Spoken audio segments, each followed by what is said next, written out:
നമസ്തേ, പുത്തൻ പുലരിയിലേക്ക് സ്വാഗതം. ഞാൻ രാഖി അനൂപ്. ഇന്ന് കൊല്ലവർഷം 1201 ആണ്ട്, ചിങ്ങമാസം 2, മകയിരം നക്ഷത്രം, 2025 ഓഗസ്റ്റ് 18 തിങ്കളാഴ്ച. രാഹുകാലം രാവിലെ 7:51 മുതൽ 9:23 വരെ.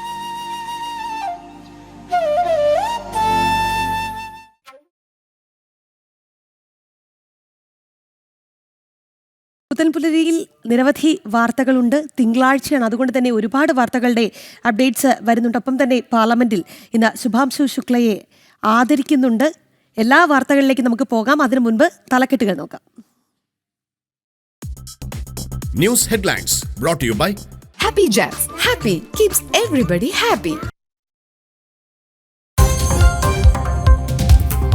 ശുഭാംശു ശുക്ലയ്ക്ക് ഭാരതത്തിന്റെ ആദരം. ബഹിരാകാശ ദൗത്യത്തെക്കുറിച്ച് പാർലമെന്റിൽ പ്രത്യേക ചർച്ച. പ്രധാനമന്ത്രിയുമായി കൂടിക്കാഴ്ച നടത്തും.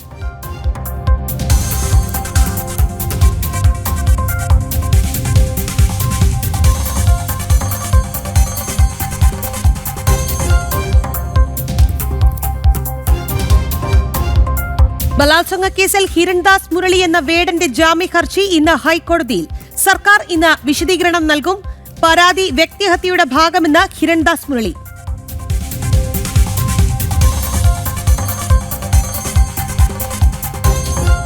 സംസ്ഥാനത്ത് ശക്തമായ മഴയ്ക്ക് സാധ്യത. 2 ജില്ലകളിൽ ഓറഞ്ചും 3 ജില്ലകളിൽ യെല്ലോ അലർട്ടും. മലയോര മേഖലയിൽ ജാഗ്രതാ നിർദ്ദേശം. തൃശൂരിൽ വിദ്യാഭ്യാസ സ്ഥാപനങ്ങൾക്ക് അവധി.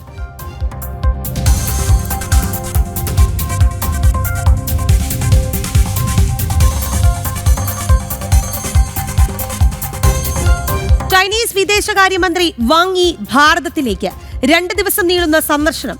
അതിർത്തിയിലെ സ്ഥിതിഗതികൾ ചർച്ചയാകും. പ്രധാനമന്ത്രി നരേന്ദ്രമോദിയുമായി കൂടിക്കാഴ്ച നാളെ.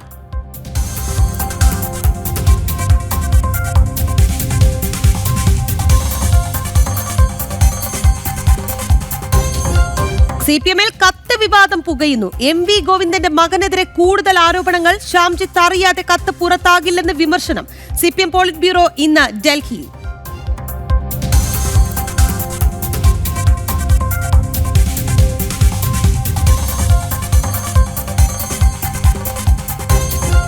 ആലപ്പുഴ ആര്യാട് പഞ്ചായത്തിൽ വോട്ടർ പട്ടികയിൽ വ്യാപക ക്രമക്കേട്. ഒരേ വീട്ടിൽ 3 മതസ്ഥരായുള്ളത് 16 വോട്ടർമാർ.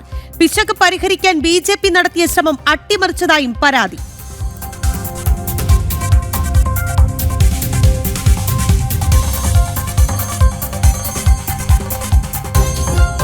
നമുക്ക് പുത്തൻപുലരിയിൽ ആദ്യം പോകേണ്ടത് കൊച്ചിയിലേക്കാണ്. ബലാത്സംഗ കേസിൽ റാപ്പർ വേടന് വേണ്ടി ഇപ്പോഴും പോലീസിന് യാതൊന്നും ചെയ്യാൻ സാധിക്കുന്നില്ല. ഇപ്പോഴും റാപ്പർ വേടൻ എവിടെയോ ആണ്. എന്തായാലും റേപ്പിസ്റ്റ് റാപ്പർ വേടൻ നൽകിയ മുൻകൂർ ജാമ്യ ഹർജി ഹൈക്കോടതി ഇന്ന് വീണ്ടും പരിഗണിക്കുന്നുണ്ട്. ജസ്റ്റിസ് ബച്ചു കുര്യൻ തോമസിന്റെ ബെഞ്ചാണ് ഹർജി പരിഗണിക്കുക. ഹർജിയിൽ സർക്കാർ ഇന്ന് വിശദീകരണം നൽകും.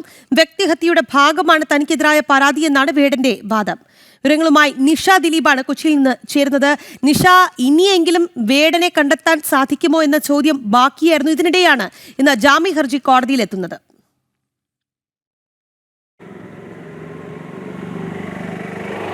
രാഖി, ബലാത്സംഗ കേസിൽ അറസ്റ്റ് ഭയന്ന റാപ്പർ വേടൻ നൽകിയ മുൻകൂർ ജാമ്യ ഹർജി ഇന്ന് കോടതി പരിഗണിക്കും. ആ സമയത്ത് സർക്കാർ കോടതിയിൽ നിലപാട് വ്യക്തമാക്കുകയും ചെയ്യും. തന്നെ സംഘടിതമായി ആക്രമിക്കാൻ ശ്രമിക്കുന്നു എന്നതായിരുന്നു വേടന്റെ വാദം.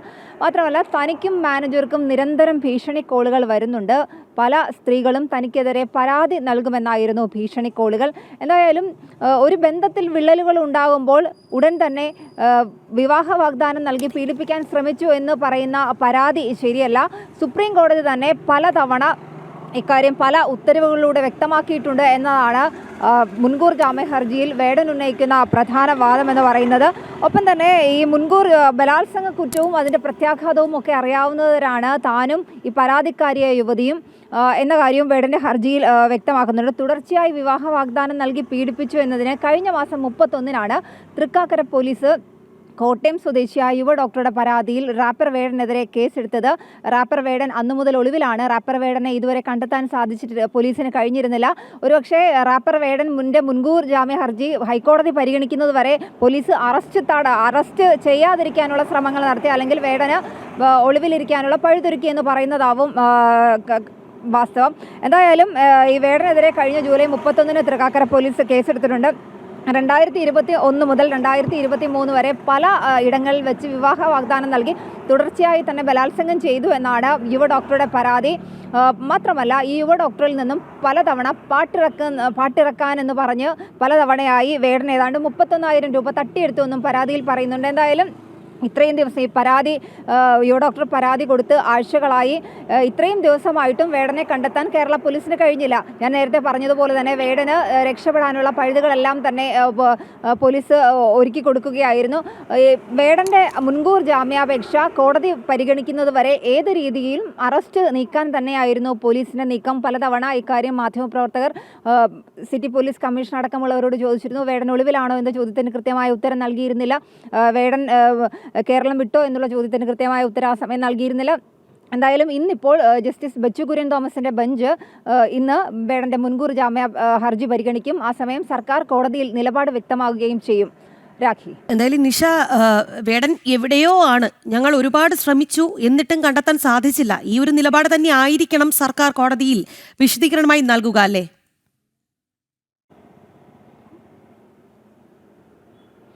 തീർച്ചയായും അങ്ങനെ തന്നെ പ്രതീക്ഷിക്കണം. കാരണം ഇത്രയും ദിവസമായിട്ടും യുവ ഡോക്ടർ പരാതി നൽകി ഇത്രയും ദിവസമായിട്ടും വേടനെ കണ്ടെത്താൻ കഴിയാത്ത കേരള പോലീസ് ഇന്ന് ഒരുപക്ഷെ അക്കാര്യം തന്നെ ആ രീതിയിൽ തന്നെയായിരിക്കും കോടതിയിൽ ഉത്തരം നൽകുക. സർക്കാർ ആ നിലപാട് തന്നെയായിരിക്കും വ്യക്തമാക്കുക എന്ന് വേണം നമുക്ക് പ്രതീക്ഷിക്കാൻ. കാരണം വേടൻ എന്ന് പറയുന്ന ആൾ പലതവണ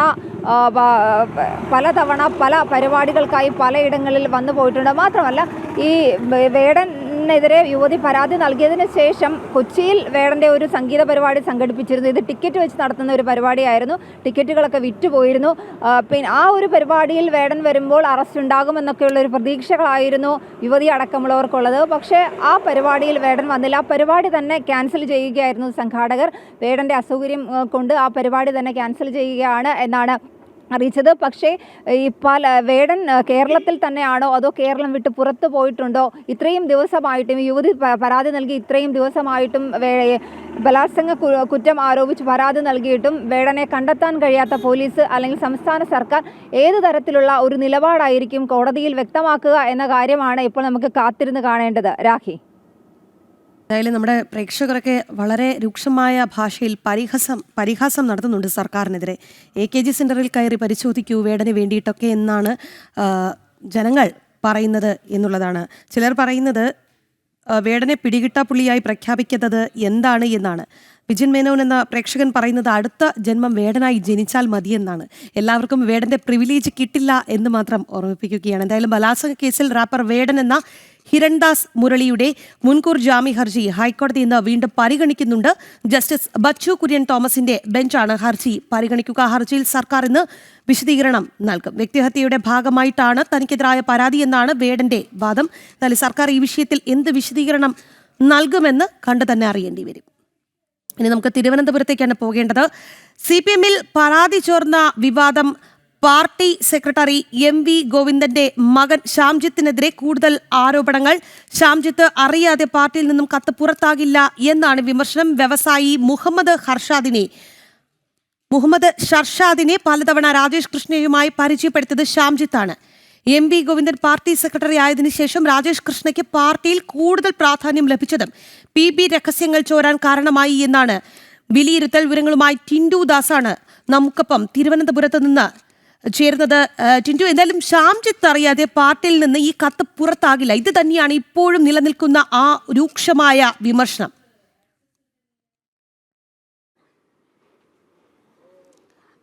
ഗുഡ് മോർണിംഗ് രാഖി. അതുതന്നെയാണ് പാർട്ടി രഹസ്യം ചോർന്നതിൽ പാർട്ടി സെക്രട്ടറിയുടെ മകന് പ്രധാനമായി പങ്കുണ്ട് എന്ന വിമർശനമാണ് ഈ ഘട്ടത്തിൽ ഉയർന്നത്. ഇന്ന് ഡൽഹിയിൽ പ്രധാനമായിട്ടൊരു PB യോഗം ചേരുന്നുണ്ട്. അപ്പോൾ പാർട്ടി സെക്രട്ടറി MV ഗോവിന്ദൻ ഉൾപ്പെടെയുള്ള PB അംഗങ്ങൾ കേരളത്തിന് പുറത്താണ്. അതുകൊണ്ട് തന്നെ ഈ വിഷയത്തിലെ പ്രതികരണങ്ങളിൽ കുറച്ചുകൂടി കാലതാമസം എടുക്കേണ്ടത്, വിശദമായിട്ടുള്ള പ്രതികരണം ഈ വിഷയങ്ങളിൽ കിട്ടേണ്ടതായിട്ടുണ്ട്. കാരണം PB രഹസ്യം, അതായത് PB അംഗത്തിൻ്റെ കയ്യിൽ ഒരു വ്യവസായി നൽകിയ സ്വകാര്യ വ്യക്തി നൽകിയ പരാതി, ആ പരാതി ചോർന്നത് പാർട്ടി സെക്രട്ടറിയുടെ മകൻ്റെ അറിവോടുകൂടി എന്ന് പറയുമ്പോൾ അത് വളരെ വളരെ ഗൗരവമുള്ള വിഷയമാണ്. കാരണം CPM പോലുള്ള കേഡർ സംവിധാനമുള്ള പാർട്ടിയിൽ നിന്നും ഈ പ്രധാനപ്പെട്ട രേഖ അല്ലെങ്കിൽ ഒരു പരാതി അത് പിന്നീട് ഒരു കോടതിയിലെ പ്രധാനപ്പെട്ട രേഖയായി മാറുന്നു എന്ന് പറയുമ്പോൾ അത് അത്രയും ഗുരുതരമായിട്ടൊരു വിഷയമായിട്ട് തന്നെയാണ് പാർട്ടി അംഗങ്ങൾ വിലയിരുത്തുന്നതാണ് ഏറ്റവും പ്രധാനപ്പെട്ട കാര്യം. കഴിഞ്ഞ ദിവസങ്ങളിലായിട്ടൊക്കെ അല്ലെങ്കിൽ കഴിഞ്ഞ ദിവസങ്ങളുണ്ടായി പുറത്തു വന്ന ഈ കത്ത് അല്ലെങ്കിൽ ഈ രേഖ കോടതി രേഖയായി മാറിയിട്ടുള്ള ഈ പരാതി എന്ന് പറയുന്നത് വരും ദിവസങ്ങളിൽ പാർട്ടി അംഗങ്ങളെയും അതോടൊപ്പം തന്നെ സർക്കാരിലെ മുൻ മന്ത്രിമാർ, നിലവിലെ മന്ത്രിമാരല്ല മുൻ മന്ത്രിമാരിലും ഒക്കെ ഇത്തരത്തിൽ ഈ വ്യവസായിയുമായിട്ട് അല്ലെങ്കിൽ രാജേഷ് കൃഷ്ണയുമായിട്ട് അടുത്ത ബന്ധമുള്ളതായിട്ടും അതിൽ കൂടുതൽ സാമ്പത്തിക ഇടപാടുകൾ ഉള്ളതായിട്ടും ക്രമക്കേടുകൾ നടന്നിട്ടുള്ളതായിട്ടും ഒക്കെ ഉള്ള വിവരങ്ങളാണ് ആ 22 പേജുള്ള പരാതിയിൽ പറയുന്നത്.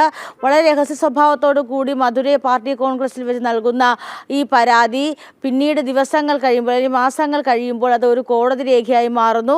അത് ഡിഫാമേഷൻ കേസുമായി ബന്ധപ്പെട്ടാണ് അതൊരു കോടതി രേഖയായി മാറുന്നത്.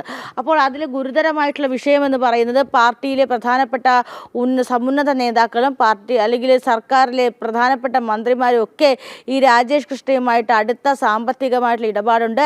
ഈ രാജേഷ് കൃഷ്ണയുമായിട്ട് മുഹമ്മദ് ഷെർഷാദ് എന്ന പരാതിക്കാരനും അടുത്ത ബന്ധമുണ്ട്. അപ്പോൾ ഇവർ തമ്മിലുള്ള സാമ്പത്തിക ഇടപാടുകൾ, അതിലെ ക്രമക്കേടുകൾ, അതോടൊപ്പം തന്നെ ഈ സാമ്പത്തിക ഇടപാടുമായി ബന്ധപ്പെട്ട വിവാദങ്ങളിലൊക്കെ ഒരുപക്ഷെ മന്ത്രിമാർക്കെതിരെയും അതോടൊപ്പം തന്നെ ഈ നേതാക്കന്മാർക്കെതിരെയും ഒക്കെ വരുന്ന ഈ ആരോപണങ്ങൾ അത് വലിയ രീതിയിലുള്ള ഒരു രേഖയായിട്ട്, ആധികാരിക രേഖയായിട്ട് മാറാൻ സാധ്യതയുണ്ട്. അപ്പോൾ CPM എന്ന പാർട്ടി സംവിധാനത്തിനുള്ളിൽ നടക്കുന്ന കാര്യങ്ങൾ പുറത്തു വരുന്നത്, അത് ഒരു പ്രൂഫ് സഹിതം പുറത്തു വരുന്നത് എന്ന് പറയുന്നത് ആ സംഘടനയെ സംബന്ധിച്ചിടത്തോളം അത്രയും ഭിന്നത ഉണ്ട് എന്ന് പുറത്ത് വെളിവാക്കുന്ന കാര്യങ്ങൾ തന്നെയാണ്. കഴിഞ്ഞ ദിവസങ്ങൾ ചേർന്ന സംസ്ഥാന സമിതി യോഗങ്ങളിലും സംസ്ഥാന സെക്രട്ടേറിയറ്റിലും ഒക്കെ സർക്കാരിനെതിരെയും പാർട്ടിക്കെതിരെയും വരുന്ന വിമർശനങ്ങൾ, അത്തരത്തിലുള്ള വാർത്തകൾ പുറത്തു വരുന്നത് സർവ്വസാധാരണമാണ്. പക്ഷേ ഇത്തരത്തിലൊരു രേഖ, ഇത്തരത്തിലൊരു പരാതി പുറത്തു വരുമ്പോൾ ഒരു ആധികാരിക രേഖയായിട്ട് മാറുകയാണ് ചെയ്യുന്നത്. അപ്പോൾ അതിനെന്തായാലും പാർട്ടി സെക്രട്ടറി വിശദമായിട്ടുള്ള മറുപടി നൽകിയേ മതിയാവൂ. പാർട്ടി സെക്രട്ടറിയുടെ മകൻ ശ്യാംജിത്താണ് ഇത്തരത്തിൽ ഈ പാർട്ടി രഹസ്യങ്ങൾ ചോർത്തിയത് എന്നാണ് നിലവിലിപ്പോൾ പരാതിക്കാരൻ ഉന്നയിക്കുന്നത്. അത്തരത്തിൽ നൽകുന്ന പരാതിയിൽ പരിഹാരം കണ്ടെത്താതെ, പ്രശ്നങ്ങൾ പരിഹരിക്കാതെ പരാതിക്കാരനെതിരെ പാർട്ടി സംവിധാനങ്ങൾ തിരിയുന്നത് അത് ഒരുപക്ഷെ ഈ പറയുന്ന പോലെ വലിയ രീതിയിൽ വിമർശനങ്ങൾ ഉണ്ടാക്കുകയും അതോടൊപ്പം തന്നെ പാർട്ടിയിലൊരു വലിയ പ്രശ്നങ്ങൾ ഉണ്ടാക്കുകയും ചെയ്യുന്ന കാര്യം തന്നെയാണ്. ഈ പരാതിക്കാരനും അതോടൊപ്പം തന്നെ ഈ വ്യവസായ വിവാദം കൂടുതൽ പുകയുന്നു എന്നുള്ളതാണ്. പാർട്ടി സെക്രട്ടറി MV ഗോവിന്ദന്റെ മകൻ ശ്യാംജിത്തിനെതിരെ കൂടുതൽ ആരോപണങ്ങൾ ഉയരുകയാണ്. ശ്യാംജിത്ത് അറിയാതെ പാർട്ടിയിൽ നിന്ന് കത്ത് പുറത്താകില്ല എന്ന വിമർശനത്തിനൊപ്പം വ്യവസായി മുഹമ്മദ് ഷർഷാദിനെ പലതവണ രാജേഷ് കൃഷ്ണയുമായി പരിചയപ്പെടുത്തിയത് ശ്യാംജിത്താണ് എന്ന വാദവും ശക്തമായി ഉയരുന്നുണ്ട്. എന്തായാലും ഇക്കാര്യത്തിൽ CPMന് എന്താണ് പറയാനുള്ളത് എന്നതും ശ്രദ്ധേയമാവുകയാണ്. വിവരങ്ങളുമായി ടിൻഡുദാസാണ് തിരുവനന്തപുരത്ത് നിന്ന് ചേർന്നത്. CPM നേതാക്കളുടെ സാമ്പത്തിക ഇടപാട് പരാമർശിച്ച് വ്യവസായി പോളിറ്റ് ബ്യൂറോയ്ക്ക് നൽകിയ പരാതിക്കത്ത് ചോർന്ന സംഭവം വലിയ വിവാദമാകുന്നതിനിടെ CPM പോളിറ്റ് ബ്യൂറോ ഇന്ന് ഡൽഹിയിൽ ചേരും. കത്ത് ചോർത്തിയത് സംസ്ഥാന സെക്രട്ടറി MV ഗോവിന്ദന്റെ മകൻ ശ്യാംജിത്ത് ആണ് എന്ന ആക്ഷേപങ്ങൾക്ക് ഗോവിന്ദൻ യോഗത്തിൽ മറുപടി നൽകിയേക്കും. അതേസമയം വിഷയം കൂടുതൽ ചർച്ച ചെയ്ത് മാധ്യമങ്ങൾക്ക് വാർത്ത നൽകാൻ അവസരം ഒരുക്കേണ്ട എന്നാണ് CPMന്റെ നിലപാട്. ഇന്ന് ചേരുന്ന യോഗത്തിൽ ബീഹാർ വോട്ടർ പട്ടികയുടെ തീവ്ര പരിഷ്കരണം സംബന്ധിച്ച് പ്രതിപക്ഷ നേതാവ് രാഹുൽ ഉയർത്തിയ ആരോപണങ്ങൾ ചർച്ചയാകും. കൂടാതെ പ്രതിപക്ഷത്തിന്റെ ഉപരാഷ്ട്രപതി സ്ഥാനാർത്ഥിയെ പിന്തുണയ്ക്കുന്ന വിഷയങ്ങളും ആനുകാലിക രാഷ്ട്രീയ പ്രശ്നങ്ങളും പോളിറ്റ് ബ്യൂറോ ചർച്ച ചെയ്യും. വിവരങ്ങളുമായി S നന്ദഗോപനാണ് ചേർന്നത്. നന്ദൻ, CPMനെ സംബന്ധിച്ചിടത്തോളം വലിയൊരു പ്രതിസന്ധി സമയമാണ്. അവരെ സംബന്ധിച്ചിടത്തോളം പ്രതിസന്ധി സമയം എന്നുള്ളത് സ്ഥിരം ഒരു പ്രശ്നം തന്നെയാണ്. അത് എങ്ങനെയെങ്കിലുമൊക്കെ പറഞ്ഞ് ഒഴുക്കൻ മറുപടിയിൽ നിർത്തും എന്നുള്ളതും സത്യം തന്നെയാണ്. എങ്കിലും ഈ കത്ത് വിവാദം അത് ചെറിയ പ്രശ്നങ്ങളല്ല. ഇന്ന് എന്തായാലും ഒരു വിശദീകരണം പ്രതീക്ഷിക്കാമോ? രാഖി, ഇന്ന് ഈ കത്ത് വിവാദം നിലനിൽക്കെയാണ് ഇന്ന് പോളിറ്റ് ബ്യൂറോ യോഗം ചേരുന്നത്. അതേസമയം തന്നെ ഈ കത്ത് സംബന്ധിച്ചുള്ള ചർച്ചകൾ ഇന്ന് യോഗത്തിൽ ഉണ്ടാകാൻ സാധ്യതയില്ല എന്നുള്ളതാണ് ഇതുമായി ബന്ധപ്പെട്ട അല്ലെങ്കിൽ ഇടതുപക്ഷവുമായി ബന്ധപ്പെട്ട വൃത്തങ്ങൾ വ്യക്തമാക്കുന്നത്. അത്തരം കത്ത് വിവാദം ഈ യോഗത്തിൽ ചർച്ചയാക്കേണ്ട എന്നുള്ള നിലപാട്, അത് പരസ്യമായും ചർച്ച ചെയ്യേണ്ട എന്നുള്ള നിലപാടിലേക്കാണ് CPM എത്തിയിരിക്കുന്നത്. ചർച്ച ചെയ്യും തോറും അത് കൂടുതൽ ഈ പ്രശ്നം സങ്കീർണമാക്കും, അത് വഷളാകും. അതുകൊണ്ട് തന്നെ ഈ വിഷയം കൂടുതൽ മാധ്യമങ്ങളിലോ അല്ലാതെയോ ഇത് ചർച്ചയ്ക്ക് വിധേയമാക്കണ്ട എന്നുള്ളതാണ് CPMൻ്റെ നിലപാട്. അതുകൊണ്ട് തന്നെ ഇന്ന് ചേരുന്ന PB യോഗത്തിൽ ഇത് ചർച്ച ചെയ്യാൻ ഇടയില്ല എന്നുള്ളതാണ്. അതേസമയം തന്നെ ഏതെങ്കിലും മറ്റ് സംസ്ഥാനത്തിൽ നിന്നുള്ള ഏതെങ്കിലും നേതാക്കൾ ഈ വിഷയം ഉന്നയിക്കുമോ എന്നുള്ളതാണ് പ്രധാനമായും നോക്കിക്കാണേണ്ടത്. പ്രത്യേകിച്ച് സംസ്ഥാന സെക്രട്ടറിയുടെ മകനെതിരെയാണ് ഇത്തരത്തിൽ വലിയ രീതിയിലുള്ള ഗുരുതരമായ ആരോപണം. പ്രത്യേകിച്ച് പോളിറ്റ് ബ്യൂറോയിൽ സംബന്ധിച്ചുള്ള ആരോപണം, അല്ലെങ്കിൽ പോളിറ്റ് ബ്യൂറോയുമായി ബന്ധപ്പെട്ട ആരോപണമാണ്. പോളിറ്റ് ബ്യൂറോയ്ക്ക് നൽകിയ കത്താണ് ചോർത്തപ്പെട്ടത്. അതുകൊണ്ട് തന്നെ മറ്റേതെങ്കിലും സംസ്ഥാനങ്ങളിൽ നിന്നുമുള്ള നേതാക്കൾ ഇത് സംബന്ധിച്ചിട്ടുള്ള വിഷയം ഉന്നയിക്കുമോ എന്നുള്ളതിനെയും കാത്തിരുന്ന് കാണേണ്ടതാണ്. ഏതായാലും സാധാരണഗതിയിൽ ഈ വിഷയം ചർച്ച ചെയ്യാൻ സാധ്യതയില്ല എന്നുള്ളത് തന്നെയാണ് അറിയാൻ കഴിയുന്നത്. അതേസമയം തന്നെ മറ്റ് വിഷയങ്ങൾ, അതായത് ബീഹാർ വോട്ടർ പട്ടികയുടെ തീവ്ര പരിഷ്കരണം അടക്കമുള്ള വിഷയങ്ങൾ ഇന്ന് PB യോഗത്തിൽ ചർച്ചയാകും എന്നുള്ളത് അറിയാൻ കഴിയുന്നു. അതേപോലെ തന്നെ ഉപരാഷ്ട്രപതി സ്ഥാനാർത്ഥിയുമായി ബന്ധപ്പെട്ട് ഇന്ത്യ മുന്നണിയുടെ യോഗം ഇന്ന് ചേരുന്നുണ്ട്. സ്ഥാനാർത്ഥിയെ പിന്തുണയ്ക്കണോ വേണ്ടയോ തുടങ്ങിയ കാര്യങ്ങളൊക്കെ തന്നെ ഇന്നിപ്പോൾ ഒരുപക്ഷെ പോളിറ്റ് ബ്യൂറോ ചർച്ച ചെയ്തേക്കും. മാത്രമല്ല വരാൻ ചേരുന്ന സെൻട്രൽ കമ്മിറ്റി മീറ്റിംഗുമായി ബന്ധപ്പെട്ട കരട് പ്രമേയം അല്ലെങ്കിൽ കരട് രേഖകൾ കൂടി തയ്യാറാക്കുക എന്നുള്ള ദൗത്യവും ഇന്നത്തെ PB യോഗത്തിനുണ്ട് എന്നുള്ളതാണ് വ്യക്തമാകുന്നത്. ശരി നന്ദൻ, വ്യവസായി പോളിറ്റ് ബ്യൂറോയ്ക്ക് നൽകിയ പരാതി കത്ത് ചോർന്ന സംഭവം വലിയ വിവാദമാവുകയാണ്. എന്നാൽ ഇതിനിടെ CPM പോളിറ്റ് ബ്യൂറോ ഇന്ന് ഡൽഹിയിൽ ചേരുന്നുണ്ട്. ഇത് എങ്ങനെ ഈ വിഷയം ഒതുക്കി തീർക്കാം എന്ന ഒരു രീതിയിലേക്ക് കാര്യങ്ങൾ ഒരുപക്ഷെ കടന്നേക്കാം. കാരണം കത്ത് ചോർത്തിയത് സംസ്ഥാന സെക്രട്ടറി MV ഗോവിന്ദന്റെ മകൻ ശ്യാംജിത്താണ് എന്ന ആക്ഷേപങ്ങൾ കടുക്കുന്നതിനിടെ ഗോവിന്ദൻ യോഗത്തിൽ മറുപടി നൽകിയേക്കുമെന്ന് കരുതി. പക്ഷേ ഈ വിഷയം മറുപടി നൽകിയാൽ കൂടുതൽ ചർച്ചകളിലേക്ക് വരും. അതിന് താല്പര്യമില്ല, എങ്ങനെയെങ്കിലും ഒതുക്കി തീർക്കണം. അതുകൊണ്ട് തന്നെ വിഷയം കൂടുതൽ ചർച്ചകളിൽ എത്തിക്കേണ്ട, മാധ്യമങ്ങൾക്ക് വാർത്ത നൽകാൻ അവസരം ഒരുക്കേണ്ട എന്ന ഒരു നിലപാടിലാണ് CPM എന്നുള്ള റിപ്പോർട്ടാണ് നമുക്ക് ഡൽഹിയിൽ നിന്ന് ലഭിക്കുന്നത്. S നന്ദഗോപനാണ് വിശദാംശങ്ങൾ ഡൽഹിയിൽ നിന്ന് നൽകിയത്. ചൈനീസ് വിദേശകാര്യമന്ത്രി വാങ് യി പ്രധാനമന്ത്രി നരേന്ദ്രമോദിയുമായി കൂടിക്കാഴ്ച നടത്തും. നാളെയാണ് നിർണായക കൂടിക്കാഴ്ച. 2 ദിവസത്തെ സന്ദർശനത്തിനായി ഇന്ന് വാങ് യി ഭാരതത്തിൽ എത്തുന്നുണ്ട്. വിദേശകാര്യമന്ത്രി ഡോക്ടർ S ജയശങ്കർ, ദേശീയ സുരക്ഷാ ഉപദേഷ്ടാവ് അജിത് ഡോവൽ തുടങ്ങിയവരുമായി ചർച്ചകൾ നടത്തും. അതിർത്തിയിലെ സ്ഥിതിഗതികളും ഇരു രാജ്യങ്ങളും തമ്മിലുള്ള വാണിജ്യ വിഷയങ്ങളും ചർച്ചയാകും. ചൈനയ്ക്ക് നേരിട്ടുള്ള വിമാന സർവീസ് പുനഃസ്ഥാപിക്കുന്നത് സംബന്ധിച്ചുള്ള ചർച്ചകളും സുപ്രധാനമാണ്. ഈ മാസം 31-ന് പ്രധാനമന്ത്രി നരേന്ദ്രമോദി ചൈന സന്ദർശിക്കുന്നതിന് മുന്നോടിയായിട്ടാണ് കൂടിക്കാഴ്ച. വിവരങ്ങളുമായി ഐസൻ ജോസ് ചേരുന്നുണ്ട്. ഐസൻ, ചൈനയുടെ വിദേശകാര്യമന്ത്രി ഇന്ന് ഭാരതത്തിലേക്ക് എത്തുകയാണ്. ഞാൻ മനസ്സിലാക്കുന്നത് ദ്വിദിന സന്ദർശനമാണ് എന്നുള്ളതാണ്. നാളെയാണ് പ്രധാനമന്ത്രിയുമായിട്ടുള്ള കൂടിക്കാഴ്ച. എങ്ങനെയാണ് കൂടുതൽ വിവരങ്ങൾ? നാളെ നടക്കുന്ന കൂടിക്കാഴ്ച ഏറ്റവും നിർണായകമാണ്. അതിൽ നേരത്തെ രാഖി സൂചിപ്പിച്ചതുപോലെ ഈ മാസം നടക്കാനിരിക്കുന്ന, അല്ലെങ്കിൽ ഈ മാസം അവസാനത്തോടെ ആരംഭിക്കാനിരിക്കുന്ന ഷാങ്ഹായ് കോപ്പറേഷൻ ഓർഗനൈസേഷന്റെ ഉച്ചകോടിയുമായി ബന്ധപ്പെട്ടുള്ള ഒരു ചർച്ച, അത്തരത്തിൽ വിഷയങ്ങൾ കൂടി ഊന്നുന്ന ഒരു ചർച്ചയായിരിക്കും നടക്കുക എന്നാണ് ഇപ്പോൾ അറിയാൻ സാധിക്കുന്നത്. നിലവിൽ നമുക്ക് മനസ്സിലാക്കാൻ സാധിക്കുന്നത് നാളെ കൂടിക്കാഴ്ച പ്രധാനമന്ത്രിയുമായി നടക്കും. ഇന്ന് അദ്ദേഹം ഭാരതത്തിലെത്തുകയും ഭാരതത്തിലെത്തിയതിനു ശേഷം വിദേശകാര്യമന്ത്രി S ജയശങ്കറുമായും അതുപോലെ തന്നെ ദേശീയ സുരക്ഷാ ഉപദേഷ്ടാവ് അജിത് ഡോവലുമായെല്ലാം തന്നെ ചർച്ച നടക്കും. നേരത്തെ നമുക്ക് അറിയാവുന്നതാണ്, അജിത് ഡോവൽ ചൈനയിലെത്തിയ പ്രതിനിധിതല ചർച്ചകൾ നടത്തിയിരുന്നു. ഇത്തരത്തിൽ പ്രതിനിധിതല ചർച്ചകൾ തുടരുന്നതിനുള്ള ഒരു ധാരണയാണ് അതിർത്തിയിലെ സേനാ പിന്മാറ്റത്തിന് ഒപ്പം തന്നെ ഭാരതവും ചൈനയും തമ്മിൽ തീരുമാനത്തിലായത്. ഈ 2 തീരുമാനങ്ങളുടെയും അടിസ്ഥാനത്തിലുള്ള ചർച്ചകൾ നടക്കുന്നു എന്നതാണ് മറ്റൊരു സുപ്രധാനമായ വിഷയം. നേരത്തെ നമ്മൾ സൂചിപ്പിച്ചതുപോലെ അതിർത്തിയിലെ സേനാ പിന്മാറ്റത്തിന് ശേഷം തുടർന്നും പല മേഖലകളിലും ശക്തമായ ഇത്തരത്തിലുള്ള സേനാ പിന്മാറ്റം യാഥാർത്ഥ്യമാക്കുന്നതിനുള്ള നടപടിക്രമങ്ങൾ മുന്നോട്ട് പോവുകയാണ്. നേരത്തെ അറിയിച്ചതുപോലെ തന്നെ പട്രോളിംഗ് മാത്രമാണ് ഈ അതിർത്തിയിൽ, സൈനിക സംവിധാനങ്ങളെല്ലാം തന്നെ, ആയുധ സൈന്യങ്ങളെല്ലാം തന്നെ പിൻവലിച്ച് പട്രോളിംഗ് മാത്രമാണ് ആ മേഖലയിൽ ഇപ്പോൾ നടത്തുന്നത്. 2 സൈന്യങ്ങളും, ഭാരതത്തിന്റെയും ചൈനയുടെയും സൈന്യങ്ങൾ.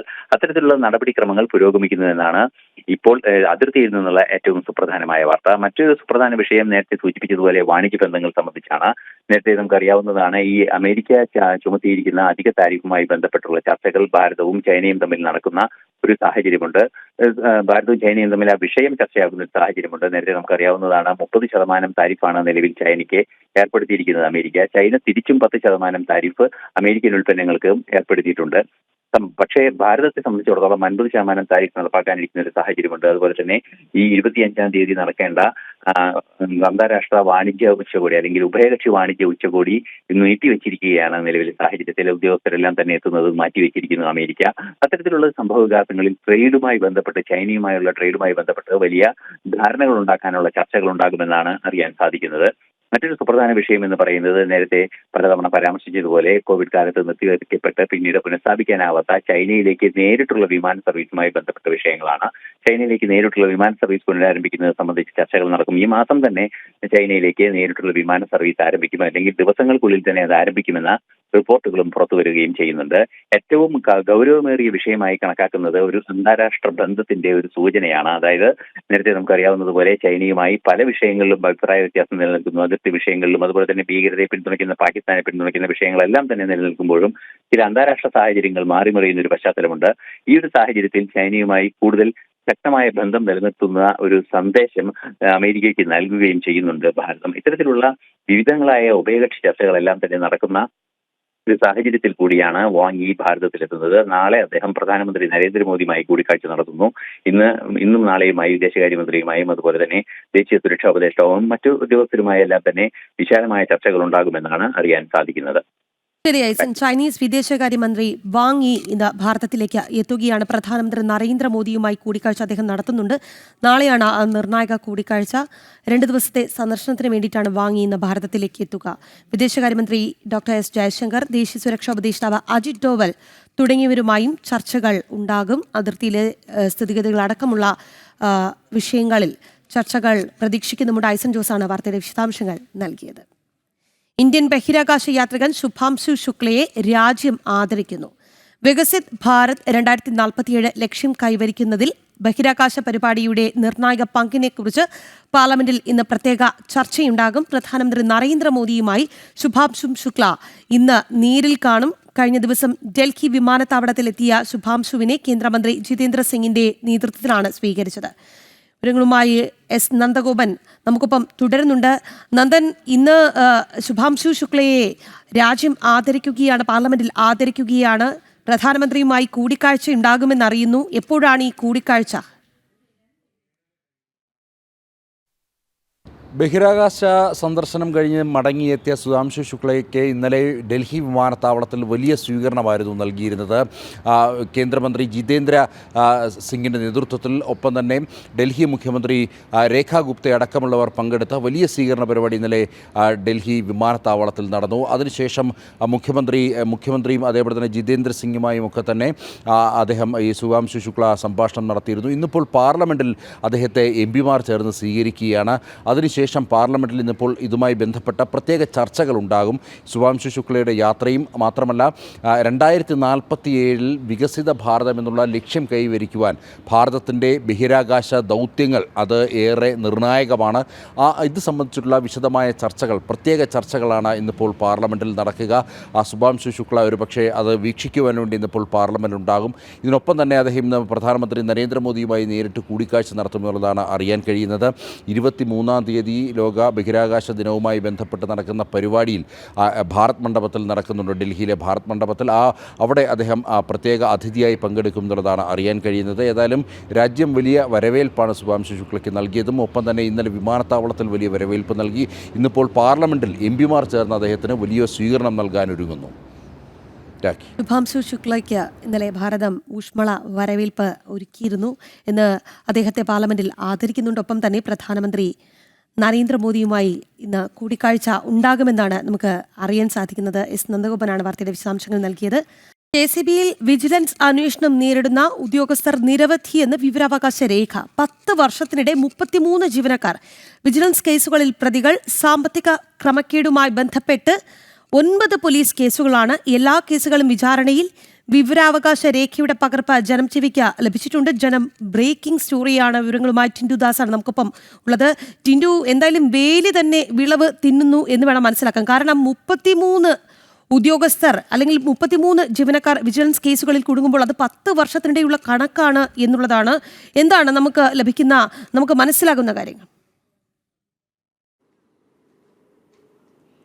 രാഖി, കഴിഞ്ഞ 10 വർഷത്തിനിടെ 33 KSEBിയിലെ ജീവനക്കാർ വിജിലൻസ് കേസിലെ പ്രതികളാണെന്നുള്ള ഒരു രേഖയാണ് പുറത്തു വന്നിട്ടുള്ളത്. KSEBിയിലെ അഴിമതിക്കാരായിട്ടുള്ള ഉദ്യോഗസ്ഥരുടെ പട്ടികയാണിത്. വിവിധ കേസുകളിൽ വിചാരണ നേരിടുന്ന ഉദ്യോഗസ്ഥരുടെ എണ്ണം 33ഓളമാണ്. വിജിലൻസ് കേസുകളിൽ ഇവർ പ്രതിയായിട്ടുള്ളവരാണ്. 2014 മെയ് മുതൽ 2024 ഡിസംബർ വരെയുള്ള കണക്കുകളാണിത്. സാമ്പത്തിക ക്രമക്കേടുകളുടെ പേരിൽ രജിസ്റ്റർ ചെയ്ത 9 കേസുകളാണ് ഉള്ളത്. അതിൽ ഏറ്റവും പ്രധാനപ്പെട്ടത് എറണാകുളത്ത് 4 കേസ്, ഇടുക്കിയിൽ 3, കോഴിക്കോട് 3, വയനാട് 3, കൊല്ലം 2, കോട്ടയം 2, കാസർഗോഡ് 2, ആലപ്പുഴ, പത്തനംതിട്ട, തൃശ്ശൂർ, പാലക്കാട്, കണ്ണൂർ എന്നിവിടങ്ങളിൽ ഓരോ കേസുകളായിട്ട് രജിസ്റ്റർ ചെയ്തിട്ടുണ്ട്.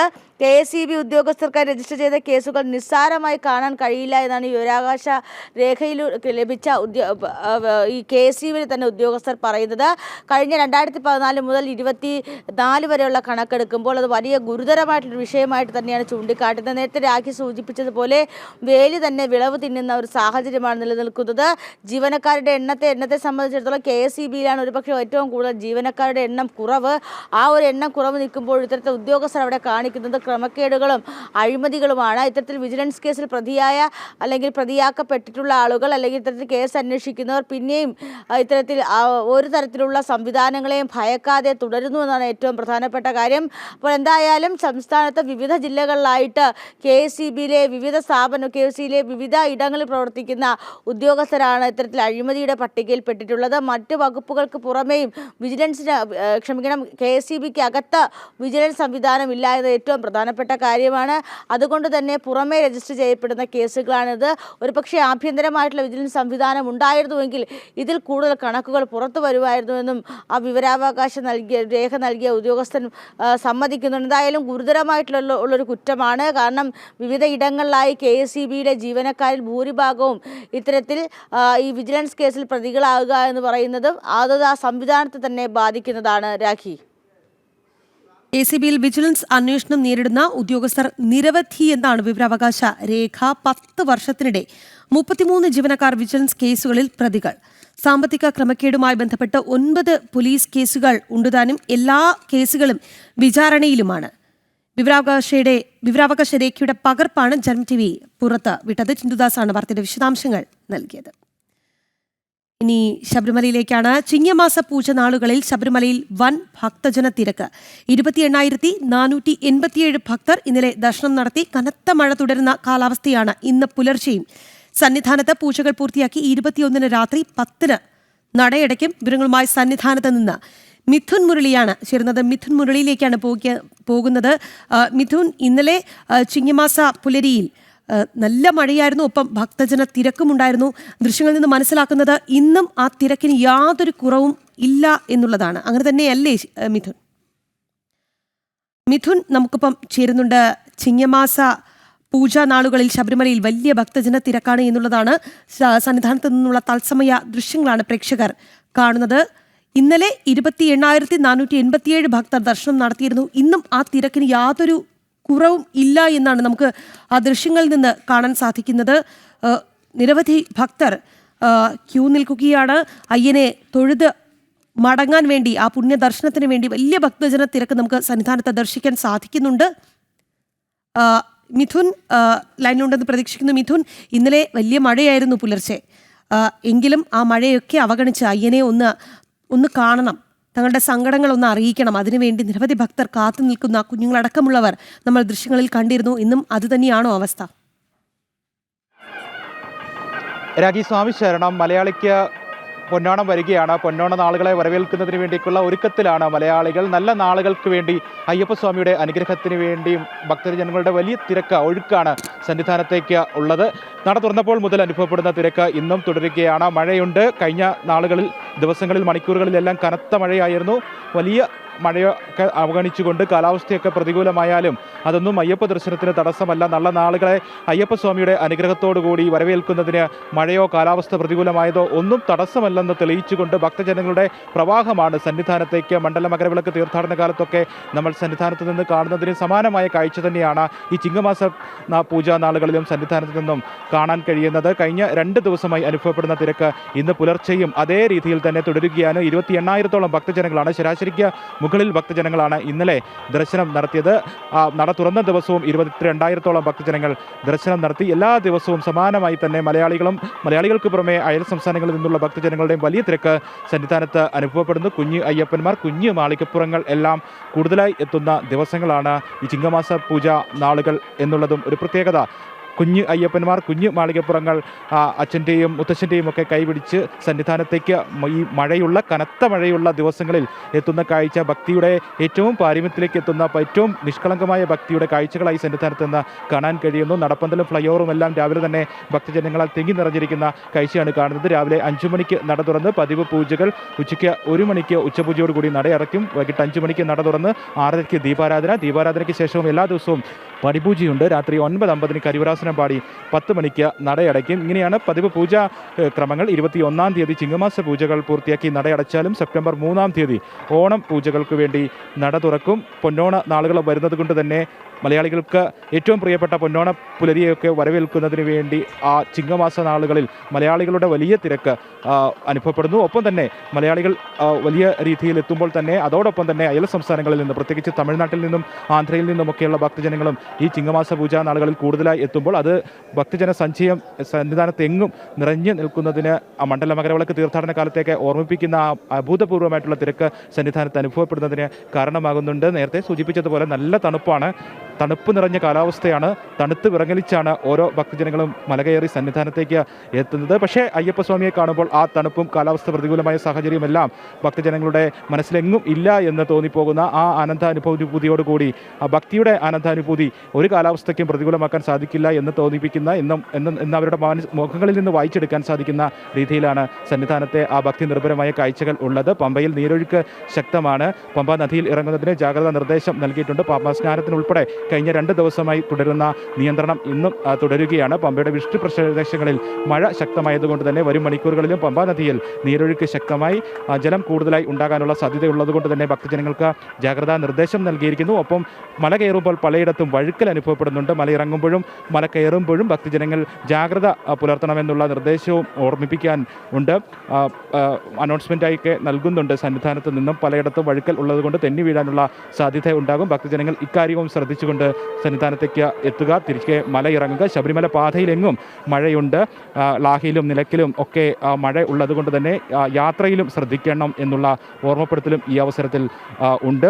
വലിയ മരങ്ങൾക്ക് സമീപം നിൽക്കുകയോ നിലയുറപ്പിക്കുകയോ ഒക്കെ ചെയ്യുമ്പോൾ ശ്രദ്ധിക്കുക. ഒപ്പം വൈദ്യുതി ലൈനുകളിൽ സ്പർശിക്കാതിരിക്കുക. ഇങ്ങനെ കാലാവസ്ഥ പ്രതികൂലമായതുകൊണ്ട് ചില ജാഗ്രതാ ഓർമ്മപ്പെടുത്തലുകളോടുകൂടി വേണം ഭക്തജനങ്ങൾ സന്നിധാനത്തേക്ക് എത്താൻ, തിരികെ മലയിറങ്ങാൻ എന്നുള്ള കാര്യവുമുണ്ട്. കഴിഞ്ഞ മണിക്കൂറുകളിൽ ഇന്നലെ രാത്രി കനത്ത മഴ, കഴിഞ്ഞ 2 ദിവസമായി പെയ്യുന്ന മഴയാണ്.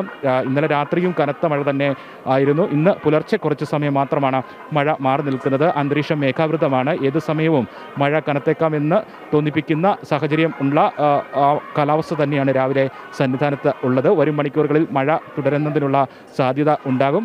കനത്ത മഴ, കഴിഞ്ഞ മണിക്കൂറുകളായി തോരാ മഴ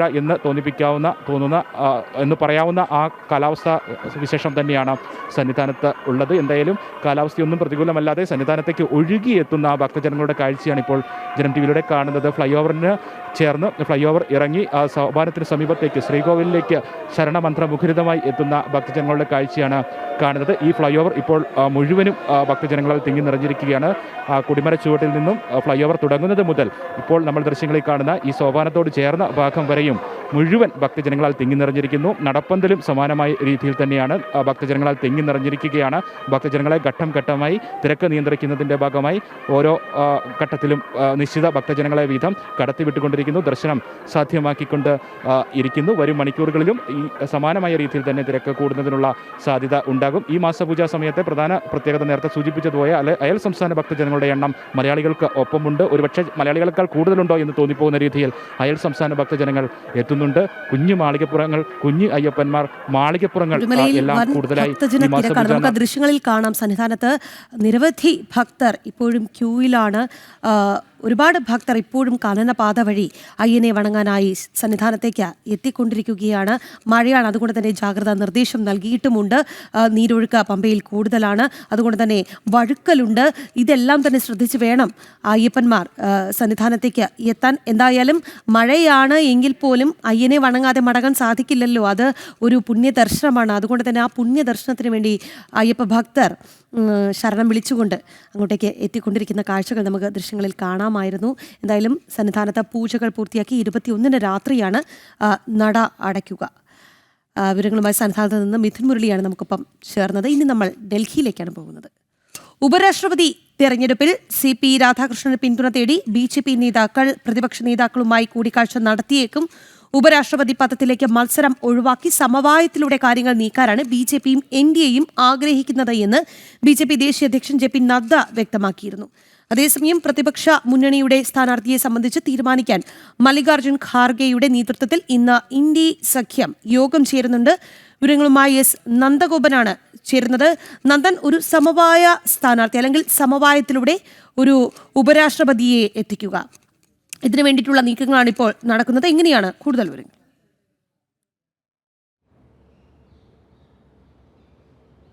റഹി, മത്സരമുണ്ടായാൽ CP രാധാകൃഷ്ണന് അനായാസേന വിജയമാകും ഉണ്ടാകുക. കാരണം ലോക്സഭയിലും രാജ്യസഭയിലും BJPക്ക് വ്യക്തമായ ഭൂരിപക്ഷമുണ്ട്. നമുക്ക് ആ വോട്ട് നിലയൊന്ന് പരിശോധിച്ചാൽ 542 അംഗങ്ങൾ അല്ലെങ്കിൽ 543 നിലവിൽ 542 അംഗങ്ങളുണ്ട്. ഇതിൽ 293 പേർ ലോക്സഭയിൽ BJPയെ NDA പിന്തുണയ്ക്കുന്നതാണ്. അതായത് NDAയ്ക്ക് ലോക്സഭയിൽ നിന്ന് 293 വോട്ടുകൾ CP രാധാകൃഷ്ണൻ ലഭിക്കും. രാജ്യസഭയിൽ 129 അംഗങ്ങൾ NDAയുടെ ഭാഗമായിട്ടുണ്ട്. അങ്ങനെ 293ഉം 129ഉം കൂടി 422 വോട്ടുകൾ CP രാധാകൃഷ്ണൻ ലഭിക്കും. 394 വോട്ടുകൾ മാത്രം മതി സ്ഥാനാർത്ഥിയായി മത്സരിച്ച് വിജയിക്കുവാൻ വേണ്ടി, അല്ലെങ്കിൽ ഉപരാഷ്ട്രപതിയാകാൻ വേണ്ടി 394 വോട്ടുകൾ മതി. 28 വോട്ടുകൾ കൂടുതലായി ലഭിക്കും CP രാധാകൃഷ്ണൻ എന്നുള്ളതാണ്. അതായത് അനായാസേന വിജയം CP രാധാകൃഷ്ണന് സ്വാഭാവികമാണ്. മറിച്ചൊരു മത്സരത്തിലേക്ക് നീങ്ങുവാൻ BJPക്ക് താല്പര്യമില്ല എന്നുള്ളതാണ്, അല്ലെങ്കിൽ NDAയ്ക്ക് താല്പര്യമില്ല എന്നുള്ളതാണ് യാഥാർത്ഥ്യം. ഇത് സംബന്ധിച്ച് കഴിഞ്ഞ ദിവസം BJPയുടെ ദേശീയ അധ്യക്ഷൻ JP നദ്ദ തന്നെ കാര്യങ്ങൾ വ്യക്തമാക്കിയിരുന്നു. അദ്ദേഹം സൂചിപ്പിച്ചത് സമവായത്തിലൂടെ CP രാധാകൃഷ്ണന് പിന്തുണ നൽകുന്നതിന് വേണ്ടി, അല്ലെങ്കിൽ പിന്തുണ നൽകുവാൻ വേണ്ടിയുള്ള അഭ്യർത്ഥന പ്രതിപക്ഷ നേതാക്കൾക്ക് മുന്നിൽ വെക്കുന്നു. ഇതുമായി ബന്ധപ്പെട്ട് പ്രതിപക്ഷ നേതാക്കളെ നേരിട്ട് ഒരുപക്ഷെ BJP നേതാക്കൾ അവരുമായി കൂടിക്കാഴ്ച നടത്തുമെന്നുള്ള സൂചനകൾ തന്നെയാണ് ലഭ്യമാകുന്നത്. ഏതായാലും ഇതുമായി ബന്ധപ്പെട്ട് ഇന്ത്യ സഖ്യം ഇതുവരെയായിട്ടും നിലപാട് വ്യക്തമാക്കിയിട്ടില്ല. ഇതിൽ ഏറ്റവും നിർണായകം തമിഴ്നാട്ടിൽ നിന്നുമുള്ള DMKയുടെ നിലപാടാണ്. DMK CP രാധാകൃഷ്ണന് പിന്തുണ നൽകുമോ ഇല്ലയോ എന്നുള്ളത് കാത്തിരുന്ന് കാണേണ്ടതാണ്. ഏതായാലും DMKയും നിലപാട് വ്യക്തമാക്കിയിട്ടില്ല. ഇതിനൊപ്പം തന്നെ NDAയിലെ സഖ്യകക്ഷികൾ, അത് ചന്ദ്രബാബു നായിഡു ആണെങ്കിലും നിതീഷ് കുമാർ ആണെങ്കിലും നേരത്തെ തന്നെ നിലപാട് വ്യക്തമാക്കിയിരുന്നു. പ്രധാനമന്ത്രി മുന്നോട്ട് വെക്കുന്ന സ്ഥാനാർത്ഥിക്ക് പൂർണ്ണ പിന്തുണയായിരുന്നു നേരത്തെ തന്നെ NDAയിലെ സഖ്യകക്ഷികൾ മുഴുവനായി മുന്നോട്ട് വെച്ചിരുന്നത്. ഏതായാലും മത്സരം ഒഴിവാക്കും എന്നുള്ളെങ്കിൽ മത്സരം ഒഴിവാക്കാൻ BJP താല്പര്യപ്പെടുമ്പോൾ ശക്തമായൊരു മത്സരം കാഴ്ചവെക്കുവാൻ വേണ്ടി ഇന്ത്യ സഖ്യം തയ്യാറെടുക്കുന്നു എന്നുള്ള സൂചനകളാണ് ലഭ്യമാകുന്നത്. ഇന്നിപ്പോൾ മല്ലികാർജ്ജുന ഖാർഗെയുടെ നേതൃത്വത്തിൽ ഇതുമായി ബന്ധപ്പെട്ട ചർച്ചകൾക്കായി ഇന്ത്യ സഖ്യം യോഗം ചേരുന്നുണ്ട്. ആ യോഗത്തിൽ ഒരുപക്ഷെ, അല്ലെങ്കിൽ യോഗത്തിന് ശേഷം ഒരുപക്ഷെ ഇന്ത്യ സഖ്യം അവരുടെ സ്ഥാനാർത്ഥിയെ പ്രഖ്യാപിച്ചേക്കും. തോറ്റാലും ശക്തമായൊരു മത്സരം കാഴ്ചവെക്കണം, അല്ലെങ്കിൽ അത്തരമൊരു ഭരണപക്ഷവുമായി കിടപിടിച്ചു നിൽക്കുന്നു എന്നുള്ളത് ജനങ്ങൾക്കുള്ളിലേക്ക്, അല്ലെങ്കിൽ ജനങ്ങളെ ധരിപ്പിക്കുവാൻ വേണ്ടി സ്ഥാനാർത്ഥിയെ നിർത്തി മത്സരിപ്പിക്കുവാനുള്ള നീക്കമായിരിക്കും ഒരുപക്ഷെ ഇന്ത്യ സഖ്യം നടത്തുക. ഏതായാലും ഇന്നിപ്പോൾ മല്ലികാർജ്ജുന ഖാർഗെയുടെ നേതൃത്വത്തിൽ ഇന്ത്യ സഖ്യ യോഗത്തിന് ശേഷം ഒരുപക്ഷെ ഇന്ത്യ സഖ്യം അവരുടെ ഉപരാഷ്ട്രപതി സ്ഥാനാർത്ഥിയെ പ്രഖ്യാപിക്കാനുള്ള സാധ്യത നിലനിൽക്കുന്നുണ്ട്. രാഖി. ശരി നന്ദൻ തുടരുക. മറ്റൊരു വാർത്തയുടെ വിശദാംശങ്ങൾ കൂടി അറിയേണ്ടിയിരിക്കുന്നു. ഉപരാഷ്ട്രപതി തെരഞ്ഞെടുപ്പിൽ CP രാധാകൃഷ്ണന് പിന്തുണ തേടി BJP നേതാക്കൾ പ്രതിപക്ഷ നേതാക്കളുമായി ഇന്ന് കൂടിക്കാഴ്ച നടത്തിയേക്കും. ഉപരാഷ്ട്രപതി പദത്തിലേക്ക് മത്സരം ഒഴിവാക്കി സമവായത്തിലൂടെ കാര്യങ്ങൾ നീക്കാം എന്ന ഒരു രീതിയിലേക്കാണ് BJPയും NDAയും കാര്യങ്ങൾ ആഗ്രഹിക്കുന്നത്. ഇക്കാര്യം ദേശീയ അധ്യക്ഷൻ JP നദ്ദ കഴിഞ്ഞ ദിവസം പറഞ്ഞിരുന്നതുമാണ്. എന്നാൽ മത്സരം വേണം എന്നുള്ള രീതിയിലേക്കാണ് മല്ലികാർജ്ജുൻ ഖാർഗെ കാര്യങ്ങൾ നീക്കുന്നത്. മറ്റൊരു വാർത്തയിലേക്ക് പോകാം. സാങ്കേതിക ഡിജിറ്റൽ സർവകലാശാലകളിലെ VC നിയമനം സംബന്ധിച്ച ഹർജി ഇന്ന് സുപ്രീം കോടതിയിൽ സെർച്ച് കമ്മിറ്റിക്കായി സർക്കാരും ഗവർണറും ഇന്ന് പേരുകൾ നൽകും. 4 പേരുകൾ വീതം നൽകാനും പരസ്പരം കൈമാറാനും സംസ്ഥാന സർക്കാരിനോടും ഗവർണറോടും സുപ്രീം കോടതി നിർദ്ദേശം നൽകിയിരുന്നു. ഗവർണറുടെ അഭിഭാഷകൻ ഇന്നലെ സർക്കാർ അഭിഭാഷകന് അക്കാദമിക് വിദഗ്ധരുടെ പേരുകൾ കൈമാറി. നന്ദൻ, ഈ വാർത്തയുടെ വിശദാംശങ്ങൾ കൂടി.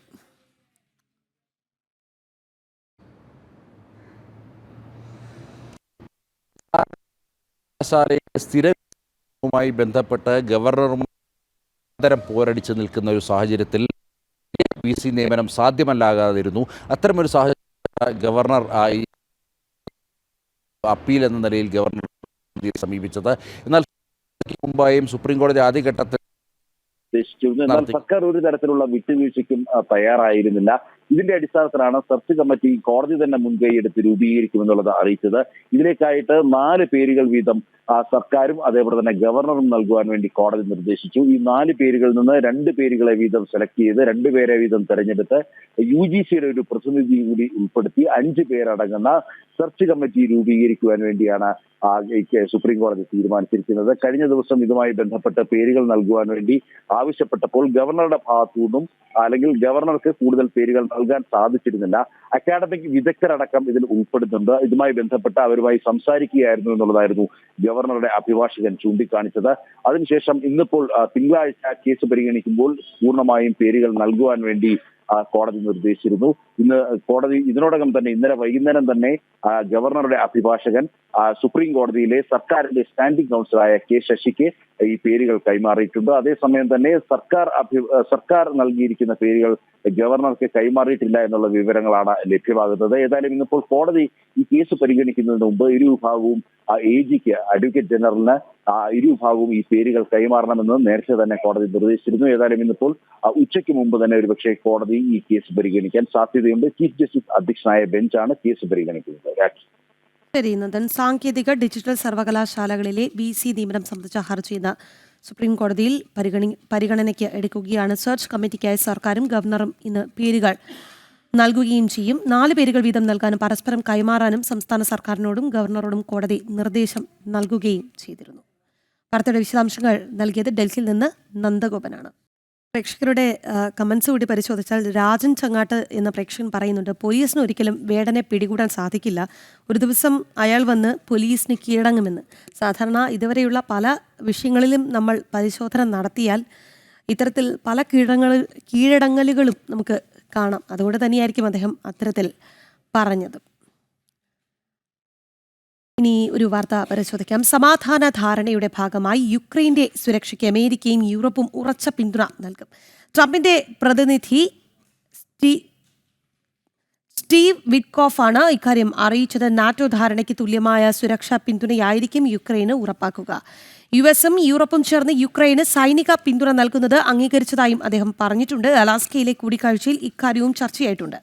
നാറ്റോ അംഗരാജ്യങ്ങൾക്കെതിരെ ആക്രമണം ഉണ്ടാകുമ്പോൾ സ്വീകരിക്കുന്ന അതേ നിലപാട് യുക്രൈൻ വിഷയത്തിലും ഉണ്ടാകുമെന്നും അദ്ദേഹം പറഞ്ഞു. റഷ്യ വിഷയത്തിൽ വൻ പുരോഗതിയെന്ന് ട്രംപ് സാമൂഹ്യ മാധ്യമത്തിൽ കുറിച്ചു. വിവരങ്ങളുമായി ഐസൺ ജോസ് ഇന്റർനാഷണൽ ഡെസ്കിൽ നിന്ന് ചേരുന്നുണ്ട്. ഐസൺ, എന്തായാലും യുക്രൈന് പിന്തുണ ഏറുന്നു എന്നുള്ളതാണ്. യുക്രൈന് ഉറച്ച പിന്തുണ നൽകുമെന്ന് യൂറോപ്യൻ രാജ്യങ്ങൾ ഉറപ്പാക്കുന്നുണ്ട്.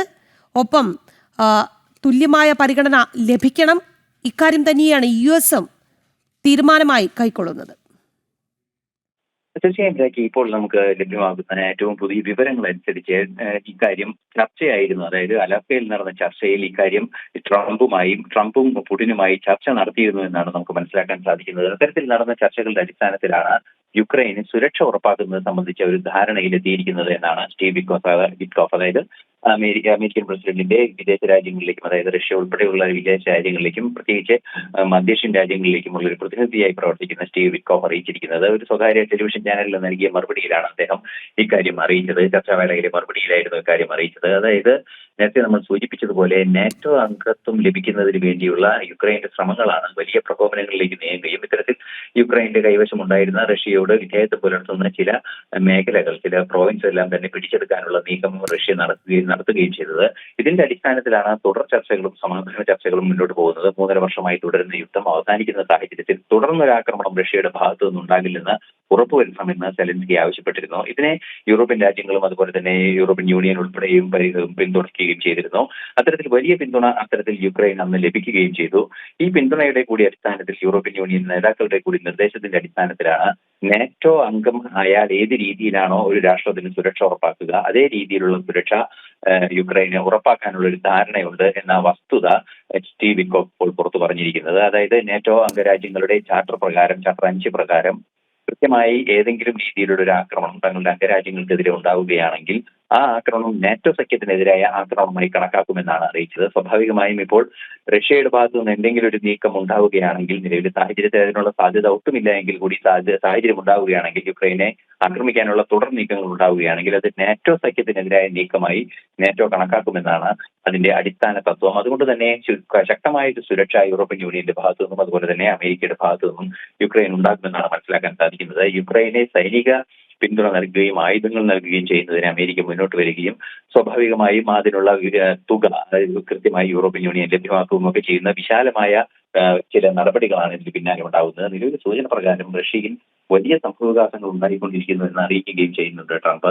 ഇന്നാണ് സെലൻസ്കിയുമായുള്ള ട്രംപിന്റെ കൂടിക്കാഴ്ച. സെലൻസ്കിയുമായുള്ള കൂടിക്കാഴ്ചയിൽ കെയർ സ്റ്റാമറും അതുപോലെ തന്നെ ഫ്രഞ്ച് പ്രസിഡന്റ് ഇമ്മാനുവൽ മാക്രോണും യൂറോപ്യൻ യൂണിയൻ കമ്മീഷൻ അധ്യക്ഷയൊക്കെ പങ്കെടുക്കുന്നുവെന്ന വാർത്തകളും പുറത്തു വരുന്നുണ്ട്. ഇന്നലെ ഇത് സംബന്ധിച്ച് ഒരു യോഗവും നടന്നിരുന്നു. ആ യോഗത്തിന് ശേഷമാണ് ഇത്തരത്തിലൊരു തീരുമാനത്തിലെത്തിയിരിക്കുന്നത്. എന്തായാലും 3 വർഷമായി നീണ്ടുനിന്ന യുദ്ധം സമാധാനത്തിലേക്ക് പോകുന്ന ഒരു സാഹചര്യമാണ് ഈ റഷ്യ യുക്രൈൻ സംഘർഷത്തിൽ നമുക്ക് ഏറ്റവും പുതിയ വിവരങ്ങളുടെ അടിസ്ഥാനത്തിൽ വായിച്ചെടുക്കാൻ സാധിക്കുന്നത്. ശരി ഐസൺ, യുക്രൈന്റെ സുരക്ഷയ്ക്ക് ഉറച്ച പിന്തുണയാണ് യുഎസും യൂറോപ്യൻ രാജ്യങ്ങളും നൽകുന്നത് എന്നുള്ളതാണ് ഐസൺ ജോസാണ് വാർത്തയുടെ വിശദാംശങ്ങൾ നൽകിയത്. ഇനി നമ്മുടെ വിജേഷ് പി എന്ന പ്രേക്ഷകൻ ചോദിക്കുന്നുണ്ട്, ജനം TV സ്റ്റുഡിയോ ഉദ്ഘാടനം ഈ അടുത്ത് ഉണ്ടാകുമോ, കാത്തിരുന്ന് മടുത്തു എന്ന്. ഇനി അധികം കാത്തിരിക്കേണ്ടി വരില്ല എന്ന് മാത്രം അറിയിക്കുന്നു. ഒപ്പം തന്നെ മനീഷ് പാളിക്കൽ ഉണ്ണിയുടെ കമന്റും കണ്ടു.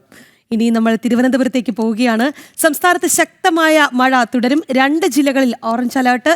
കണ്ണൂർ, കാസർഗോഡ് ജില്ലകളിലാണ് ഓറഞ്ച് അലേർട്ട്. 3 ജില്ലകളിൽ യെല്ലോ അലേർട്ടാണ്. മലപ്പുറം, കോഴിക്കോട്, വയനാട് ജില്ലകളിൽ യെല്ലോ അലേർട്ടും പ്രഖ്യാപിച്ചിട്ടുണ്ട്. മലയോര മേഖലയിൽ പ്രത്യേക ജാഗ്രതാ നിർദ്ദേശം നൽകിയിട്ടുണ്ട്. തൃശൂരിൽ വിദ്യാഭ്യാസ സ്ഥാപനങ്ങൾക്ക് ഇന്ന് അവധിയാണ്. അതേസമയം ജലനിരപ്പ് ഉയർന്നതോടുകൂടി 9 ഡാമുകളിൽ റെഡ് അലേർട്ട് നൽകിയിരിക്കുകയുമാണ്. വിവരങ്ങളുമായി ശ്രീനന്ദയാണ് നമുക്കൊപ്പം ചേർന്നത്. ശ്രീനന്ദ, വീണ്ടും മഴ മുന്നറിയിപ്പ് ശക്തമാകുന്നു എന്നുള്ളത് തന്നെയാണ്. 2 ജില്ലകളിൽ ഓറഞ്ച് അലേർട്ടുണ്ട്. ഒപ്പം വിദ്യാഭ്യാസ സ്ഥാപനത്തിന് അവധി തൃശ്ശൂരിൽ ഉണ്ട്. ഒപ്പം തന്നെ ഡാമുകളിൽ ജലനിരപ്പ് ഉയരുന്നു എന്നത് ആശങ്ക തന്നെയല്ലേ?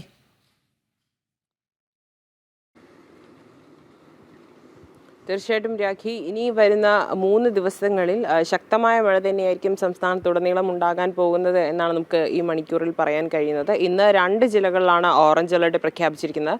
കണ്ണൂർ, കാസർഗോഡ് ജില്ലകളിലാണ്. അതുപോലെ തന്നെ 3 ജില്ലകളിൽ യെല്ലോ അലേർട്ടും പ്രഖ്യാപിച്ചിട്ടുണ്ട്. മലപ്പുറം, കോഴിക്കോട്, വയനാട് ജില്ലകളിലാണ് യെല്ലോ അലേർട്ട്. അതുപോലെ തന്നെ മലയോര മേഖലയിൽ പ്രത്യേക ജാഗ്രതാ നിർദ്ദേശങ്ങളൊക്കെ തന്നെ നൽകിയിട്ടുണ്ട്. 9 ഡാമുകൾക്കാണ് റെഡ് അലേർട്ട് നൽകിയിരിക്കുന്നത്. കാരണം നദീതടങ്ങളിൽ ജലനിരപ്പ് ഉയർന്ന സാഹചര്യത്തിലാണ് 9 ഡാമുകൾക്ക് റെഡ് അലേർട്ട് നൽകിയിരിക്കുന്നത്. കക്കി, മുഴിയാർ, മാട്ടി എന്ന് പറയുന്ന 9 ഡാമുകൾക്കാണ് ഇപ്പോൾ അലേർട്ടുകൾ നൽകിയിരിക്കുന്നത്. എന്തായാലും സംസ്ഥാനത്തെ എല്ലാ നദീതീര പ്രദേശങ്ങളിലുള്ളവരും ജാഗ്രത പാലിക്കണമെന്നുള്ളൊരു നിർദ്ദേശമാണ് കാലാവസ്ഥാ വകുപ്പ് നൽകിയിരിക്കുന്നത്. വരും മണിക്കൂറിൽ ശക്തമായ മഴ തന്നെയായിരിക്കും.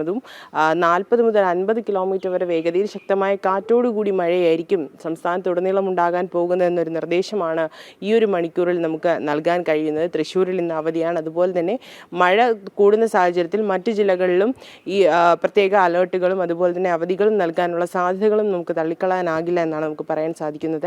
എന്തായാലും തീരപ്രദേശങ്ങളിൽ ശക്തമായ തിരമാലകൾ ഉണ്ടാകാനുള്ള സാധ്യതയുള്ളതിനാൽ മത്സ്യത്തൊഴിലാളികളോട് കടലിൽ പോകുന്ന ഒഴിവാക്കണം എന്നൊരു നിർദ്ദേശം കൂടി നൽകുന്നുണ്ട്. ഈ ഒരു തെക്കൻ ബംഗാൾ ഉൾക്കടൽ ഒരു ന്യൂനമർദ്ദം രൂപം കൊള്ളാൻ സാധ്യതയുണ്ടെന്നുള്ളൊരു മുന്നറിയിപ്പ് കൂടി നമുക്ക് ഈ ഒരു മണിക്കൂറിൽ പറയാൻ സാധിക്കും. രാഖി. ശരി ശ്രീനന്ദ, എന്തായാലും സംസ്ഥാനത്ത് മഴ മുന്നറിയിപ്പ് ഉണ്ട്. ഒപ്പം തന്നെ അതിശക്തമായ മഴയ്ക്ക് സാധ്യതയെന്ന മുന്നറിയിപ്പ് കൂടി വരുന്നുണ്ട്. 2 ജില്ലകളിൽ ഇന്ന് ഓറഞ്ച് അലേർട്ടാണ്. ഒപ്പം ഡാമുകളിലെ ജലനിരപ്പ് ഉയർന്നു എന്നുള്ളത് ആശങ്ക തന്നെയാണ്. ഡാമുകളിൽ റെഡ് അലേർട്ടും പ്രഖ്യാപിച്ചിട്ടുണ്ട്. ഇനി നമ്മൾ പോകുന്നത് ആലപ്പുഴയിലേക്കാണ്. ആലപ്പുഴ ആര്യാട് പഞ്ചായത്തിൽ വോട്ടർ പട്ടികയിൽ വ്യാപക ക്രമക്കേട്. ഒരേ വീട്ടിൽ 3 മതസ്ഥരായുള്ളത് 16 വോട്ടർമാർ. ഇരട്ട വോട്ട് 2 വാർഡുകളിൽ പരിശോധിച്ചപ്പോൾ 9-ാം വാർഡിൽ 7 പേർക്കും 11-ാം വാർഡിൽ 2 പേർക്കും ഇരട്ട വോട്ടുള്ളതായിട്ടാണ് കണ്ടെത്തിയിരിക്കുന്നത്. അതേസമയം പിശക് പരിഹരിക്കാൻ BJP പ്രവർത്തകർ നടത്തിയ ശ്രമങ്ങളും അട്ടിമറിച്ചതായിട്ടാണ് പരാതി. വിവരങ്ങളുമായി സുധീഷ് ഗോപാൽ ചേരുന്നുണ്ട്. സുധീഷ്, ഉന്നയിക്കപ്പെടുന്ന പരാതി വളരെ ഗുരുതരമായ സ്വഭാവത്തിലുള്ളതാണ്. ഒരേ വീട്ടിൽ 3 മതസ്ഥരായിട്ടുള്ള വോട്ടർമാർ, അതും 16 വോട്ടർമാർ ഇത്തരത്തിൽ ഉൾപ്പെട്ടിട്ടുണ്ട്. ഇരട്ട വോട്ട് 2 വാർഡുകളിലുണ്ട് എന്നുള്ളതൊക്കെ വലിയ വലിയ അട്ടിമറിയിലേക്കാണ് വിരൽ ചൂണ്ടുന്നത്. ഇത്തരത്തിൽ ഈ വിഷയം പരിഹരിക്കാൻ BJP പലവിധത്തിലുള്ള ശ്രമങ്ങൾ നടത്തി, അതും അട്ടിമറിക്കപ്പെട്ടു എന്നുള്ളതാണ്. എങ്ങനെയാണ് നമുക്ക് അവിടെ നിന്ന് വ്യക്തമാകുന്ന വിവരങ്ങൾ? ഈ ആര്യാട് പഞ്ചായത്ത് ആലപ്പുഴ ജില്ലയിലെ CPMന്റെ ഒരു ശക്തി കേന്ദ്രം കൂടിയാണ്. അവിടെയാണ് ഇത്തരത്തിൽ വ്യാപക ക്രമക്കേട് വോട്ടർ പട്ടികയിൽ ഉണ്ടായിട്ടുള്ളത്. ഇത് അബദ്ധത്തിൽ സംഭവിച്ച ഒരു പിശകാണ് എന്ന് കരുതാൻ കഴിയില്ല. കാരണം ഒരു വീട്ടിൽ തന്നെ 16 പേർ, അത് വിവിധ മതത്തിൽപ്പെട്ടവരാണ് ഒരേ വീടിന്റെ പേരിൽ വോട്ടർ പട്ടികയിൽ ഇടം നേടിയിരിക്കുന്നത്. അത് ആര്യാട് പഞ്ചായത്ത് 4-ാം വാർഡിലാണ്. 4-ാം വാർഡിൽ 453-ാം നമ്പർ വീട്ടിൽ 16 പേരുടെ വോട്ടർ പട്ടികയിൽ 16 പേരാണുള്ളത്. ഇതിൽ ബോധപൂർവമുള്ള ഒരു ക്രമക്കേടായി തന്നെ കാണേണ്ടി വരും. ഇതുപോലെ തന്നെയാണ് ഇരട്ടിപ്പുകളും. അത് 9-ാം വാർഡിൽ മാത്രം 7 ഡബിളിംഗ് ആണ് വോട്ടർ പട്ടികയിൽ ഉണ്ടായിട്ടുള്ളത്. അതേ സാഹചര്യത്തിൽ തന്നെ 11-ാം വാർഡിലും ഇത്തരം ഇരട്ടിപ്പുകൾ ആവർത്തിക്കുന്നു. ഇത് എല്ലാം ചൂണ്ടിക്കാട്ടി പഞ്ചായത്തിലും അതോടൊപ്പം തന്നെ ഈ വോട്ടർ പട്ടികയിലെ ക്രമക്കേടുകൾ പരിഹരിക്കുന്നതിനുള്ള അപേക്ഷയുമായി BJP തന്നെ നേരിട്ട് BJP പ്രവർത്തകർ എത്തുമ്പോൾ അതിനൊരു അവസരം പോലും നൽകാത്ത സാഹചര്യമായിരുന്നു അവിടെ ഉണ്ടായത്. ഇത് എല്ലാം തന്നെ വോട്ടർ പട്ടികയിൽ ബോധപൂർവം ക്രമക്കേട് വരുത്തി വരുന്ന തദ്ദേശ തെരഞ്ഞെടുപ്പിൽ കള്ളവോട്ട് ചെയ്യുന്നതിന് വേണ്ടിയുള്ള ഒരു തയ്യാറെടുപ്പിന്റെ ഭാഗമാണ് ഈ പിശക് എന്നതിലേക്കാണ് വിരൽ ചൂണ്ടുന്നത്. ഇത് സംബന്ധിച്ച് ഉന്നത ഉദ്യോഗസ്ഥർക്കടക്കം ജില്ലാ കളക്ടർക്കടക്കം ഇപ്പോൾ BJP പ്രവർത്തകർ പരാതി നൽകിയിട്ടുണ്ട്. ഇതേ സാഹചര്യത്തിൽ തന്നെ ഇത്തരം പിശകുകൾ ഈ 2 വാർഡിലെ പരിശോധിച്ചപ്പോൾ തന്നെ ഇത്രയേറെ പിശകുകൾ കണ്ടെത്തിയപ്പോൾ വ്യാപക ക്രമക്കേടുകൾ നടന്നിട്ടുണ്ട് എന്നൊരു അനുമാനത്തിൽ തന്നെയാണ്. ആലപ്പുഴ ആര്യാട് പഞ്ചായത്തിലാണ് വോട്ടർ പട്ടികയിൽ വ്യാപക ക്രമക്കേട് എന്ന പരാതി ഉയർന്നിരിക്കുന്നത്. ഒരേ വീട്ടിൽ 3 മതസ്ഥരായിട്ടുള്ളത് 16 വോട്ടർമാർ എന്നുള്ളതാണ്. BJP ഈ വിഷയത്തിൽ പരാതി ഉന്നയിച്ചിട്ടുണ്ട്. പക്ഷേ ഈ ഒരു പരാതി പോലും അട്ടിമറിക്കപ്പെട്ടു എന്നുള്ളതാണ്. സുധീഷ് ഗോപാലാണ് വാർത്തയുടെ വിശദാംശങ്ങൾ നൽകിയത്. കമന്റ്സ് കൂടി പരിശോധിച്ചാൽ മനീഷ് ചോദിക്കുന്നുണ്ട് ട്രിവാൻഡ്രത്ത് അവധി ഉണ്ടോ എന്ന്. ഇന്ന് തിരുവനന്തപുരത്ത് അവധിയൊന്നുമില്ല. സ്കൂൾ വിദ്യാർത്ഥിയാണെങ്കിൽ എത്രയും പെട്ടെന്ന് സ്കൂളിലേക്ക് പോവുക എന്നുള്ളതാണ്. കോഴിക്കോടേക്കാണ് പോകുന്നത്. കോഴിക്കോട് CPM നിയന്ത്രണത്തിലുള്ള സഹകരണ സംഘത്തിൽ നടന്ന കോടികളുടെ തട്ടിപ്പിൽ എങ്ങും എത്താതെ അന്വേഷണം. ആഴ്ചകൾ പിന്നിട്ടിട്ടും CPM സമ്മർദ്ദത്താൽ കേസെടുക്കാൻ പോലീസ് തയ്യാറായിട്ടില്ല. അതേസമയം നഷ്ടപ്പെട്ടവർക്ക് പണം തിരികെ നൽകാതെ കുറ്റക്കാരെ സംരക്ഷിക്കുകയാണ് ബാങ്ക് ഭരണസമിതി എന്ന വിമർശനം ശക്തമാകുന്നുണ്ട്. വിവരങ്ങളുമായി ദിസ്ന സുരേഷാണ് നമുക്കൊപ്പം ചേരുന്നത്. Disna, good morning. ഈ പണം നഷ്ടപ്പെട്ടവർക്ക് ആ പണം ലഭിക്കുന്നുമില്ല, എന്നാൽ കുറ്റക്കാർക്കെതിരെ നടപടി ഉണ്ടാകുന്നും ഇല്ല എന്നുള്ളത് അവരെ സംബന്ധിച്ചിടത്തോളം വളരെ സങ്കടകരമായ വിവരമാണ്. എന്താണ് അവർക്ക് പറയാനുള്ളത്? തീർച്ചയായും രാഗി, ആദ്യം തന്നെ ഗുഡ് മോർണിംഗ്. ഈ വിഷയവുമായി ബന്ധപ്പെട്ട ആദ്യം വാർത്ത നൽകുന്നത് നമ്മൾ തന്നെയാണ് എന്നെടുത്ത് പറയാം. ഈ നെല്ലിക്കോട് വനിതാ സർവീസ് സഹകരണ ബാങ്കിലാണ് ഇത്തരത്തിൽ 2 കോടിയിലധികം രൂപയുടെ തട്ടിപ്പ് നടന്നിട്ടുള്ളത്. അതിൽ 2 പരാതിക്കാരാണ് മെഡിക്കൽ കോളേജ് പോലീസിൽ പരാതി നൽകിയത്. എന്നാൽ ഈ പരാതി നൽകിയിട്ട് 1 മാസം പിന്നിട്ടിട്ടും കേസെടുക്കാനോ FIR ഇടാൻ പോലും പോലീസ് തയ്യാറായിട്ടില്ല എന്നതാണ് ഈ വിഷയവുമായി ബന്ധപ്പെട്ട് എടുത്തു പറയാൻ ഉള്ളത്. ഈ ബാങ്കിലെ ജീവനക്കാരൻ ഒരു തവണ, അതായത് ജീവനക്കാരൻ തൂങ്ങി മരിച്ച ഒരു സംഭവം ഒക്കെ തന്നെ ഉണ്ടായിരുന്നു. അപ്പോൾ അതുമായി ബന്ധപ്പെട്ട അറിയാൻ സാധിച്ചിട്ടുള്ളത്, അതായത് ബാങ്ക് ജീവനക്കാരന്റെ മേലിൽ ഇത്തരത്തിലുള്ള ക്രമക്കേട് നടത്തി എന്നത് കെട്ടിച്ചമയ്ക്കുവാനുള്ള ഒരു ശ്രമം നടക്കുന്നു എന്നത് സംബന്ധിച്ച് വലിയ പ്രതിഷേധമൊക്കെ ഉയർന്നു വരുന്ന ഒരു സാഹചര്യവും ഉണ്ടായിരുന്നു. 2 കോടിയിലധികം രൂപയാണ് ഈ നിക്ഷേപകർക്ക് നഷ്ടപ്പെട്ടിട്ടുള്ളത് എന്നൊരു വിവരം തന്നെയാണ് നമുക്ക് നിലവിൽ അറിയാൻ സാധിച്ചിട്ടുള്ളത്. ഈ വ്യാജ ബോണ്ടുകളൊക്കെ നൽകിയിട്ടുണ്ട് എന്നൊരു വിവരവും നമുക്ക് ലഭ്യമാകുന്നു. എന്തായാലും ഇത് ഒതുക്കി തീർക്കുവാനുള്ള ശ്രമം പുരോഗമിക്കുകയാണ്. ജില്ലാ സെക്രട്ടറി ഉൾപ്പെടെയുള്ളവരുടെ നേതൃത്വത്തിൽ ഈ നിക്ഷേപകരുമായി രഹസ്യ ചർച്ച ഉണ്ടായിരുന്നു. കഴിഞ്ഞ ദിവസം ഉൾപ്പെടെ ഉണ്ടായിരുന്നു.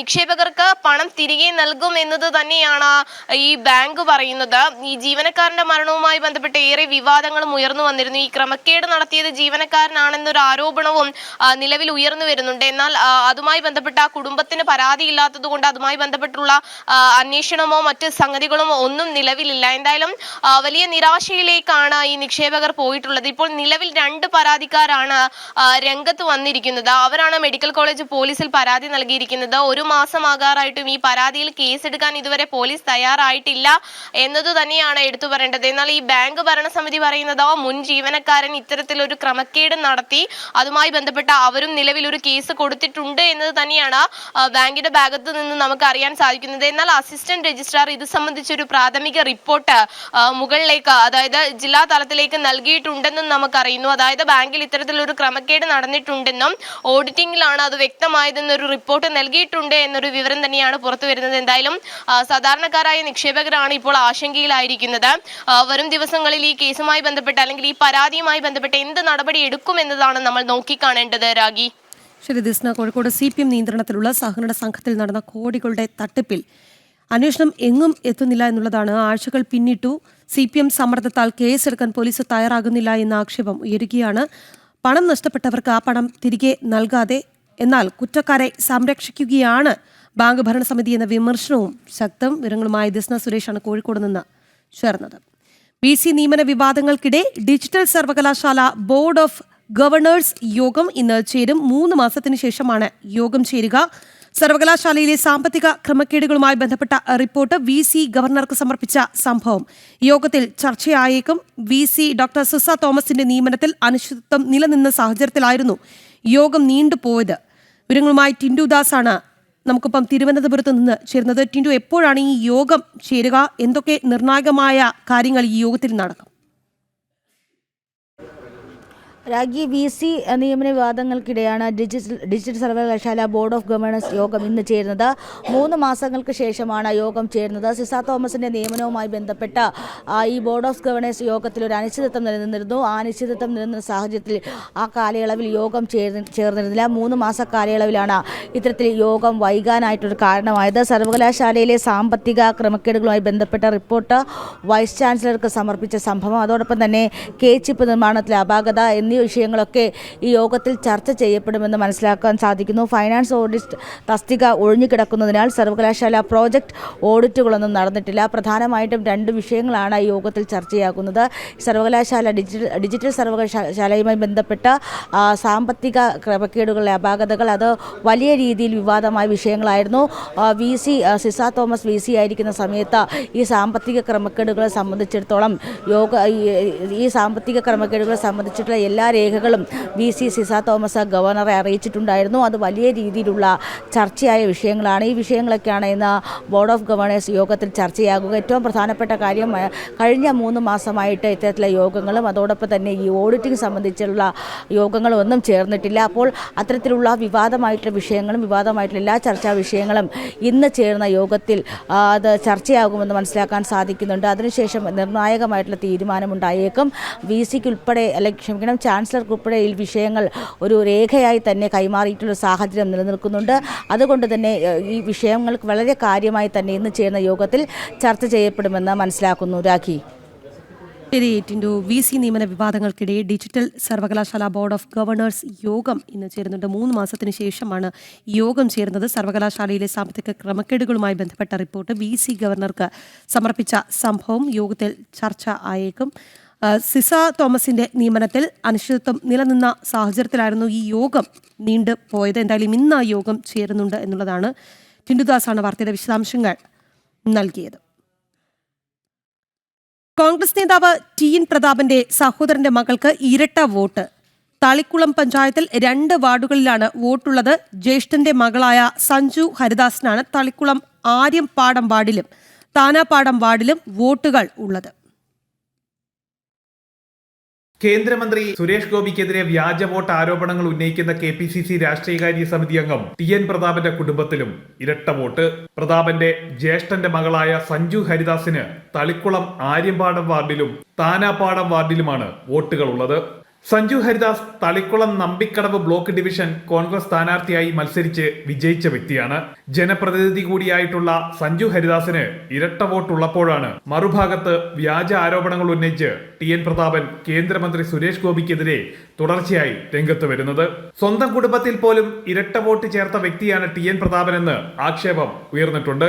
TN പ്രതാപന്റെ കുടുംബത്തിലെ വ്യാജ വോട്ടിനെതിരെ നിയമ നടപടി സ്വീകരിക്കുമെന്ന് BJP വ്യക്തമാക്കി. പാർലമെന്റ് തെരഞ്ഞെടുപ്പുമായി ബന്ധപ്പെട്ട് ഏറ്റവും വലിയ വിവാദങ്ങളും ആരോപണങ്ങളും ഉന്നയിച്ച ശ്രീ TN പ്രതാപൻ മുൻ MP ആണ് തൃശ്ശൂരിൻ്റെ. അദ്ദേഹത്തിൻ്റെ ചേട്ടൻ്റെ മകൾ അവർ തളിക്കുളം ബ്ലോക്ക് പഞ്ചായത്തിലെ അംഗമായിരുന്നു. അവരുടെ പേര് നിലവിലെ വോട്ടർ പട്ടിക പ്രകാരം തളിക്കുളം പഞ്ചായത്തിലെ 10ാം വാർഡിൽ 625 ക്രമനമ്പർ പ്രകാരം 10ാം വാർഡിലും 13ാം വാർഡിൽ ക്രമനമ്പർ 424 പ്രകാരവുമായി ഒരേ സമയത്ത് 2 വോട്ടർ പട്ടികയിൽ പേര് വന്നിരിക്കുകയാണ്. BJP വ്യാജ വോട്ട് ചേർത്തു എന്ന് കാട്ടി TN പ്രതാപനും കോൺഗ്രസും പരാതി കൊടുക്കുന്ന വേളയിലാണ് പ്രതാപന്റെ കുടുംബത്തിലെ അംഗങ്ങളുടെ തന്നെ ഇരട്ട വോട്ട് പുറത്തായിരിക്കുന്നത്. ഇത്തരത്തിൽ നിരവധി സ്ഥലങ്ങളിൽ കോൺഗ്രസ് നേതാക്കൾ അടക്കം വ്യാജ വോട്ട് ചേർത്തിട്ടുണ്ടെന്ന് BJP ആരോപിക്കുന്നു. TN പ്രതാപന്റെ കുടുംബാംഗങ്ങളുടെ ഇരട്ട വോട്ടുമായി ബന്ധപ്പെട്ട് ശക്തമായ നിയമ നടപടിക്ക് ഒരുങ്ങുകയാണ് BJP നേതൃത്വം. ജനം, തൃശൂർ. രണ്ടുപേർക്കു കൂടി അമീബിക് മസ്തിഷ്ക ജ്വരം സ്ഥിരീകരിച്ചതോടെ അതീവ ജാഗ്രതയിൽ കോഴിക്കോട് ജില്ല. ഓമശ്ശേരി സ്വദേശിയായ 3 മാസം പ്രായമായ കുഞ്ഞിനും അന്നശ്ശേരി സ്വദേശിയായ യുവാവിനുമാണ് കഴിഞ്ഞ ദിവസം രോഗം സ്ഥിരീകരിച്ചത്. അതേസമയം താമരശ്ശേരിയിൽ 4ാം ക്ലാസ്സുകാരി അമീബിക് മസ്തിഷ്ക ജ്വരം ബാധിച്ച് മരിച്ച സംഭവത്തിൽ ആരോഗ്യവകുപ്പ് പരിശോധന ശക്തമാക്കിയിട്ടുമുണ്ട്. വിവരങ്ങളുമായി ദിസ്ന സുരേഷ് ചേരുകയാണ്. ദിസ്ന, കൂടുതൽ പേർക്ക് ഈ മസ്തിഷ്ക ജ്വരം സ്ഥിരീകരിക്കുന്നു. ഇത് വലിയ ആശങ്കയായി മാറുന്നുണ്ട്. ആരോഗ്യവകുപ്പ് എന്ത് നടപടിയാണ് സ്വീകരിക്കുന്നത്? തീർച്ചയായും രാഗി, അതീവ ജാഗ്രതാ നിർദ്ദേശമാണ് കോഴിക്കോട് ജില്ലയിൽ ആരോഗ്യ വകുപ്പിന്റെ ഭാഗത്തു നിന്ന് ഉണ്ടായിരിക്കുന്നത്. പ്രധാനമായും ഈ വർഷം സംസ്ഥാനത്ത് 5 മരണമാണ് അമീബിക് മസ്തിഷ്ക ജ്വരം ബാധിച്ച് റിപ്പോർട്ട് ചെയ്യപ്പെട്ടിട്ടുള്ളത്.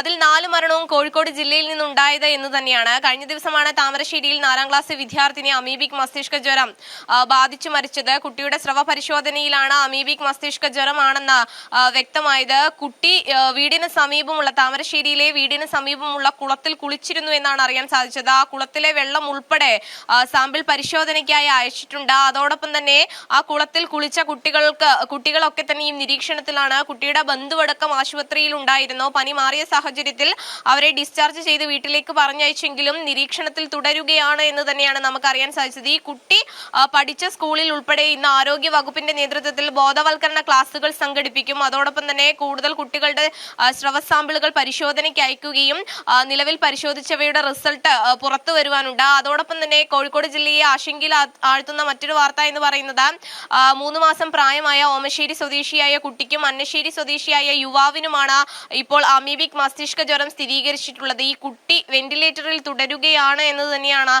നമുക്ക് പറയാൻ സാധിക്കുന്നത്.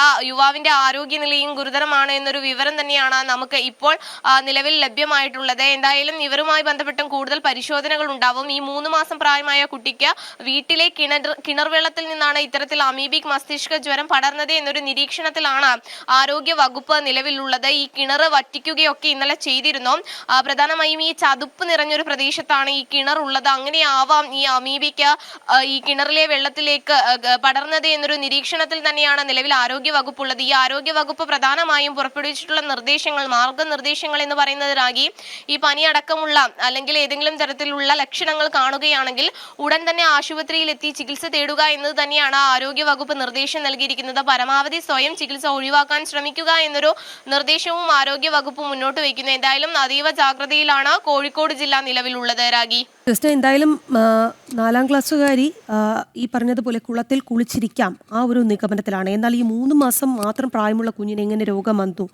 കിണറ്റിൽ നിന്ന് പടർന്നിരിക്കാം എന്ന് പറഞ്ഞാൽ പോലും അതിനും ഒരു പരിധിയുണ്ട്. കാരണം 3 മാസം മാത്രം പ്രായമുള്ള കുഞ്ഞാണ്. ആ കുഞ്ഞിന് എങ്ങനെ ആ കിണറ്റിലെ വെള്ളത്തിൽ നിന്ന് രോഗം പിടിപെട്ടു എന്നുള്ള കാര്യത്തിലൊക്കെ തന്നെ കൂടുതൽ പരിശോധനകൾ നടത്തേണ്ടതല്ലേ? ഒപ്പം തന്നെ ഈ കുഞ്ഞിൻ്റെ വീട്ടിലുള്ള കുടുംബാംഗങ്ങളുടെ അവസ്ഥ എന്താണ്?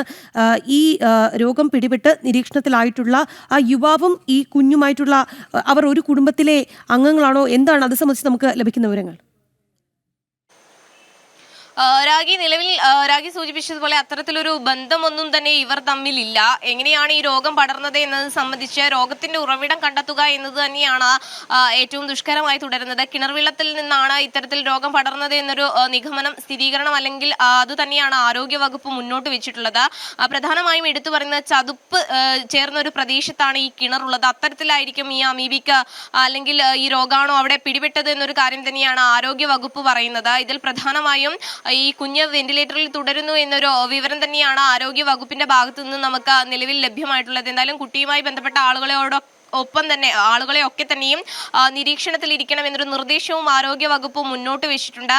അതോടൊപ്പം തന്നെ ഈ താമരശ്ശേരിയിലെ വിദ്യാർത്ഥിനിയുടെ സ്കൂളിൽ ഇന്ന് ബോധവൽക്കരണ ക്ലാസുകൾ നടത്തുമെന്ന് തന്നെയാണ് ആരോഗ്യ വകുപ്പ് വ്യക്തമാക്കിയിട്ടുള്ളത്. ഈ പനി ഉൾപ്പെടെ അതായത് സംസ്ഥാനത്ത് 5 മരണം റിപ്പോർട്ട് ചെയ്യപ്പെട്ടില്ല, 4 മരണവും കോഴിക്കോട് തന്നെ ഉണ്ടായി എന്നത് തന്നെയാണ് ഏറ്റവും എടുത്തു പറയേണ്ടത്. ആദ്യഘട്ടത്തിൽ ഈ താമരശ്ശേരിയിലെ വിദ്യാർത്ഥിനിയുടെ മാതാപിതാക്കളൊക്കെ തന്നെയും താലൂക്ക് ആശുപത്രിക്കെതിരെയൊക്കെ തന്നെയും ആരോപണവുമായി രംഗത്തെത്തിയത് നമ്മൾ കണ്ടിരുന്നു. പിന്നീടാണ് ഈ മരണം അമീബിക് മസ്തിഷ്ക ജ്വരമാണെന്നൊരു സ്ഥിരീകരണം ഉണ്ടായത്. അതോടൊപ്പം തന്നെ കുട്ടിയുടെ കൂടെ ഉണ്ടായ അതായത് ഈ കുളത്തിൽ കുട്ടി കുളിച്ചിരുന്നു, അതോടൊപ്പം തന്നെ കുട്ടിയുടെ കൂട്ടുകാരും കുളത്തിൽ കുളിക്കാൻ ഉണ്ടായിരുന്നു എന്നൊരു വിവരം തന്നെയാണ് ലഭ്യമായിട്ടുള്ളത്. ആദ്യഘട്ടത്തിൽ തന്നെ ആരോഗ്യ വകുപ്പ് അവിടെ എത്തുകയും കുളത്തിലെ ജലസാമ്പിളുകൾ ഉൾപ്പെടെ അതായത് സമീപ പ്രദേശങ്ങളിലെ ജലസാമ്പിളുകൾ ഉൾപ്പെടെ ശേഖരിക്കുകയും ചെയ്തിട്ടുണ്ട്. എന്തായാലും വലിയ രീതിയിലുള്ള ജാഗ്രതാ നിർദ്ദേശമാണ് കോഴിക്കോട് ജില്ലയിൽ ആരോഗ്യ വകുപ്പ് അല്ലെങ്കിൽ ആരോഗ്യ വിദഗ്ധർ നൽകിയിട്ടുള്ളത്. രാഗി, മസ്തിഷ്ക ജ്വരം സ്ഥിരീകരിക്കുന്നു. ഇത് വലിയ ആശങ്കയായി മാറുന്നുണ്ട് കോഴിക്കോട്. അതീവ ജാഗ്രതയിൽ തന്നെയാണ് അതുകൊണ്ട് തന്നെ കോഴിക്കോട് ജില്ല. ഈ രോഗം പിടിപെടുന്നവർ തമ്മിൽ പരസ്പരം ബന്ധമില്ല എന്നുള്ളതും കൂടുതൽ ആശങ്കയ്ക്ക് വഴിവെക്കുന്നുണ്ട്. ഓമശ്ശേരി സ്വദേശിയായ 3 മാസം മാത്രം പ്രായമുള്ള ഒരു കുഞ്ഞിനാണ് കഴിഞ്ഞ ദിവസം രോഗബാധ സ്ഥിരീകരിച്ചത്. ഒപ്പം തന്നെ അന്നശ്ശേരി സ്വദേശിയായ യുവാവിനും കഴിഞ്ഞ ദിവസം രോഗം സ്ഥിരീകരിച്ചിരുന്നു. എന്തായാലും താമരശ്ശേരിയിൽ 4ാം ക്ലാസ്സുകാരി അമീബിക് മസ്തിഷ്ക ജ്വരം ബാധിച്ച് മരിച്ച സാഹചര്യം കൂടി പരിശോധനാ വിധേയമാകുന്നുണ്ട്. ആരോഗ്യവകുപ്പ് കർശന നിരീക്ഷണം ഏർപ്പെടുത്തിയിട്ടുണ്ട്. ഈ കുട്ടി പഠിച്ച സ്കൂളുകളിലടക്കം കൂടുതൽ ബോധവൽക്കരണ ക്ലാസുകളടക്കം നടത്തും എന്നുള്ളതാണ്. ബിസിനസ് സുരേഷാണ് കോഴിക്കോട് നിന്ന് വിശദാംശങ്ങൾ നൽകിയത്. ഇനി നമ്മൾ പോകുന്നത് തിരുവനന്തപുരത്തേക്കാണ്. ചീഫ് സെക്രട്ടറിക്കെതിരെ വീണ്ടും എൻ പ്രശാന്ത് IAS പാസ്പോർട്ട് പുതുക്കാനുള്ള NOC നൽകിയില്ലെന്ന് ആരോപണം. ജയതിലകിന്റേത് ക്രിമിനൽ മനസ്സോടുകൂടിയ ഉപദ്രവമെന്നും അപേക്ഷകളിൽ തീർപ്പ് കൽപ്പിക്കാത്തത് ചട്ടലംഘനമെന്നുമാണ് വിമർശനം. തനിക്കെതിരെയുള്ള ഗൂഢാലോചനയിൽ പങ്കെടുത്ത എല്ലാ കുറ്റവാളികളെയും നിയമത്തിന്റെ മുന്നിൽ കൊണ്ടുവരും. സാമൂഹ്യ മാധ്യമത്തിലൂടെയാണ് ചീഫ് സെക്രട്ടറിക്ക് എതിരായ ഗുരുതരമായ ആരോപണങ്ങൾ. വിവരങ്ങളുമായി ടിൻഡു ദാസാണ് ചേരുന്നത്. ടിൻഡു, എന്തായാലും എൻ പ്രശാന്ത് രണ്ടും കൽപ്പിച്ച് മുന്നോട്ട് പോകുന്നു എന്ന് വേണം ഈ അദ്ദേഹത്തിന്റെ വാക്കുകളിൽ നിന്ന് മനസ്സിലാക്കാൻ. തീർച്ചയായിട്ടും രാഖി, അത് തന്നെയാണ്. വീണ്ടും എൻ പ്രശാന്ത് ചീഫ് സെക്രട്ടറിക്കെതിരെ സമൂഹ മാധ്യമങ്ങളിൽ പോസ്റ്റ് ഇട്ടിരിക്കുകയാണ്. ഏറ്റവും പ്രധാനപ്പെട്ട കാര്യമെന്ന് പറഞ്ഞാൽ ഇത്തവണ NOC നൽകിയില്ല എന്നാണ് പുതിയൊരു ആരോപണവുമായിട്ട് എൻ പ്രശാന്ത് രംഗത്തെത്തിയിട്ടുള്ളത്. തനിക്ക് പുറത്ത് PhD ചെയ്യാൻ പോകാനായിട്ടും അതോടൊപ്പം തന്നെ ഈ കൊളംബിയയിൽ വെച്ചൊരു റീയൂണിയൻ ഉണ്ടായിരുന്നു. ഈ റീയൂണിയനിൽ പങ്കെടുക്കാൻ സാധിക്കാതെ പോയതും ഇത്തരത്തിലൊരു NOC നൽകാത്തത് കൊണ്ടാണ്. തൻ്റെ കീഴുദ്യോഗസ്ഥരായിട്ടുള്ളവർക്ക് വെറും 30 സെക്കൻഡിനുള്ളിൽ നോൺ ഒഫൻസബിൾ സർട്ടിഫിക്കറ്റ് നൽകിയിട്ടുണ്ട്. അതൊരു ഫോട്ടോയിൽ ഒപ്പിടുന്നത് മാത്രമാണ്. അതൊരു 30 സെക്കൻഡിനുള്ളിൽ ചെയ്യാവുന്ന കാര്യമാണ്. 3 മാസങ്ങൾക്ക് മുമ്പാണ് ഇത്തരത്തിൽ NOC ലഭിക്കാനായിട്ട് അപേക്ഷ നൽകിയത്. പിന്നീട് ആ NOC ലഭിക്കാതെ വന്നപ്പോൾ വകുപ്പ് തലത്തിലുള്ള ഉദ്യോഗസ്ഥരുമായിട്ട് അന്വേഷണം നടത്തുമ്പോൾ ആ NOC കാണാനില്ല എന്ന് പറയുന്നു. തുടർന്ന് വീണ്ടും അന്വേഷണങ്ങൾ നടത്തുമ്പോൾ ആ അപേക്ഷ ഉണ്ട് എന്ന് പറയുന്നു. താൻ അവകാശപ്പെട്ടിട്ടുള്ള ഓരോ കാര്യങ്ങളും ഇങ്ങനെ നിഷേധിക്കപ്പെടുകയാണ് ചെയ്തത്. പബ്ലിക് ഹിയറിംഗ് ഉൾപ്പെടെ ആവശ്യപ്പെട്ട സമയത്തും അത് ലൈവ് സ്ട്രീമിംഗ് ആയിട്ട് നടത്തണമെന്ന് അല്ലെങ്കിൽ ലൈവ് സ്ട്രീമിംഗ് ആയിട്ട് ഹിയറിംഗ് നടത്തണമെന്ന് അറിയിച്ചത് കൊണ്ടാണ് തനിക്ക് പല കാര്യങ്ങളും അവകാശങ്ങളും ലഭിച്ചിട്ടുള്ളത്. ഇത് കൊളംബിയയിൽ വെച്ച് തൻ്റെ റീയൂണിയനിൽ പങ്കെടുക്കാൻ കഴിയാത്തതല്ല വിഷമം. ഏറ്റവും പ്രധാനപ്പെട്ട കാര്യം തൻ്റെ സഞ്ചാര സ്വാതന്ത്ര്യം നിഷേധിക്കപ്പെടുന്നു എന്നതാണ്. Maneka Gandhi versus union of India ഉൾപ്പെടെയുള്ള കേസുകൾ പ്രതിപാദിച്ചുകൊണ്ടാണ് ഇത്തരത്തിൽ പോസ്റ്റുകൾ കുറിച്ചിട്ടുള്ളത്. ഒരു ബ്യൂറോക്രാസിയല്ല, അതിന് പകരം അത്തരത്തിൽ ക്രിമിനൽ സ്വഭാവമുള്ളൊരു മൈൻഡാണ് ചീഫ് സെക്രട്ടറിയുടെ ഭാഗത്ത് നിന്നും തനിക്കെതിരെ ഉണ്ടായിട്ടുള്ളത്. താൻ അതിനെ നിയമപരമായിട്ട് നേരിടുമെന്നും എൻ പ്രശാന്ത് ഇത്തരത്തിൽ ഫേസ്ബുക്കിൽ കുറിക്കുന്നുണ്ട്. എൻ പ്രശാന്തിൻ്റെ സസ്പെൻഷൻ കാലാവധി തുടരുകയാണ്. അതോടൊപ്പം തന്നെ നടപടി ഉൾപ്പെടെയുള്ളവ പരിഗണിച്ചു കൊണ്ടിരിക്കുന്ന ഒരു കാലയളവിൽ കൂടിയാണ് ഇത്തരത്തിൽ വീണ്ടും ചീഫ് സെക്രട്ടറിക്കെതിരെ ഒരു പോസ്റ്റ് ഇട്ടിട്ടുള്ളത്. തനിക്ക് കൊളംബിയയിൽ നടത്തുന്ന റീയൂണിയൻ പരിപാടിയിൽ പങ്കെടുക്കാൻ സാധിക്കാത്തതും അതോടൊപ്പം തന്നെ പുറത്ത് പോയിട്ട് PhD ചെയ്യാൻ സാധിക്കാത്തതും ഇത്തരത്തിൽ നോൺ ഒഫൻസബിൾ സർട്ടിഫിക്കറ്റ് ലഭിക്കാത്തത് കൊണ്ടാണ്. അത് മനഃപൂർവ്വം ചീഫ് സെക്രട്ടറി ഇടപെട്ട് വൈകിപ്പിക്കുന്നു എന്നതാണ് പ്രശാന്ത് പുതുതായിട്ട് സമൂഹ മാധ്യമങ്ങളിൽ കുറിക്കുന്ന ആരോപണം. രാഖി. ചീഫ് സെക്രട്ടറിക്കെതിരെ വീണ്ടും എൻ പ്രശാന്ത് IAS രംഗത്ത് എത്തിയിരിക്കുകയാണ്. പാസ്പോർട്ട് പുതുക്കാനുള്ള NOC നൽകിയില്ലെന്നാണ് ആരോപണം.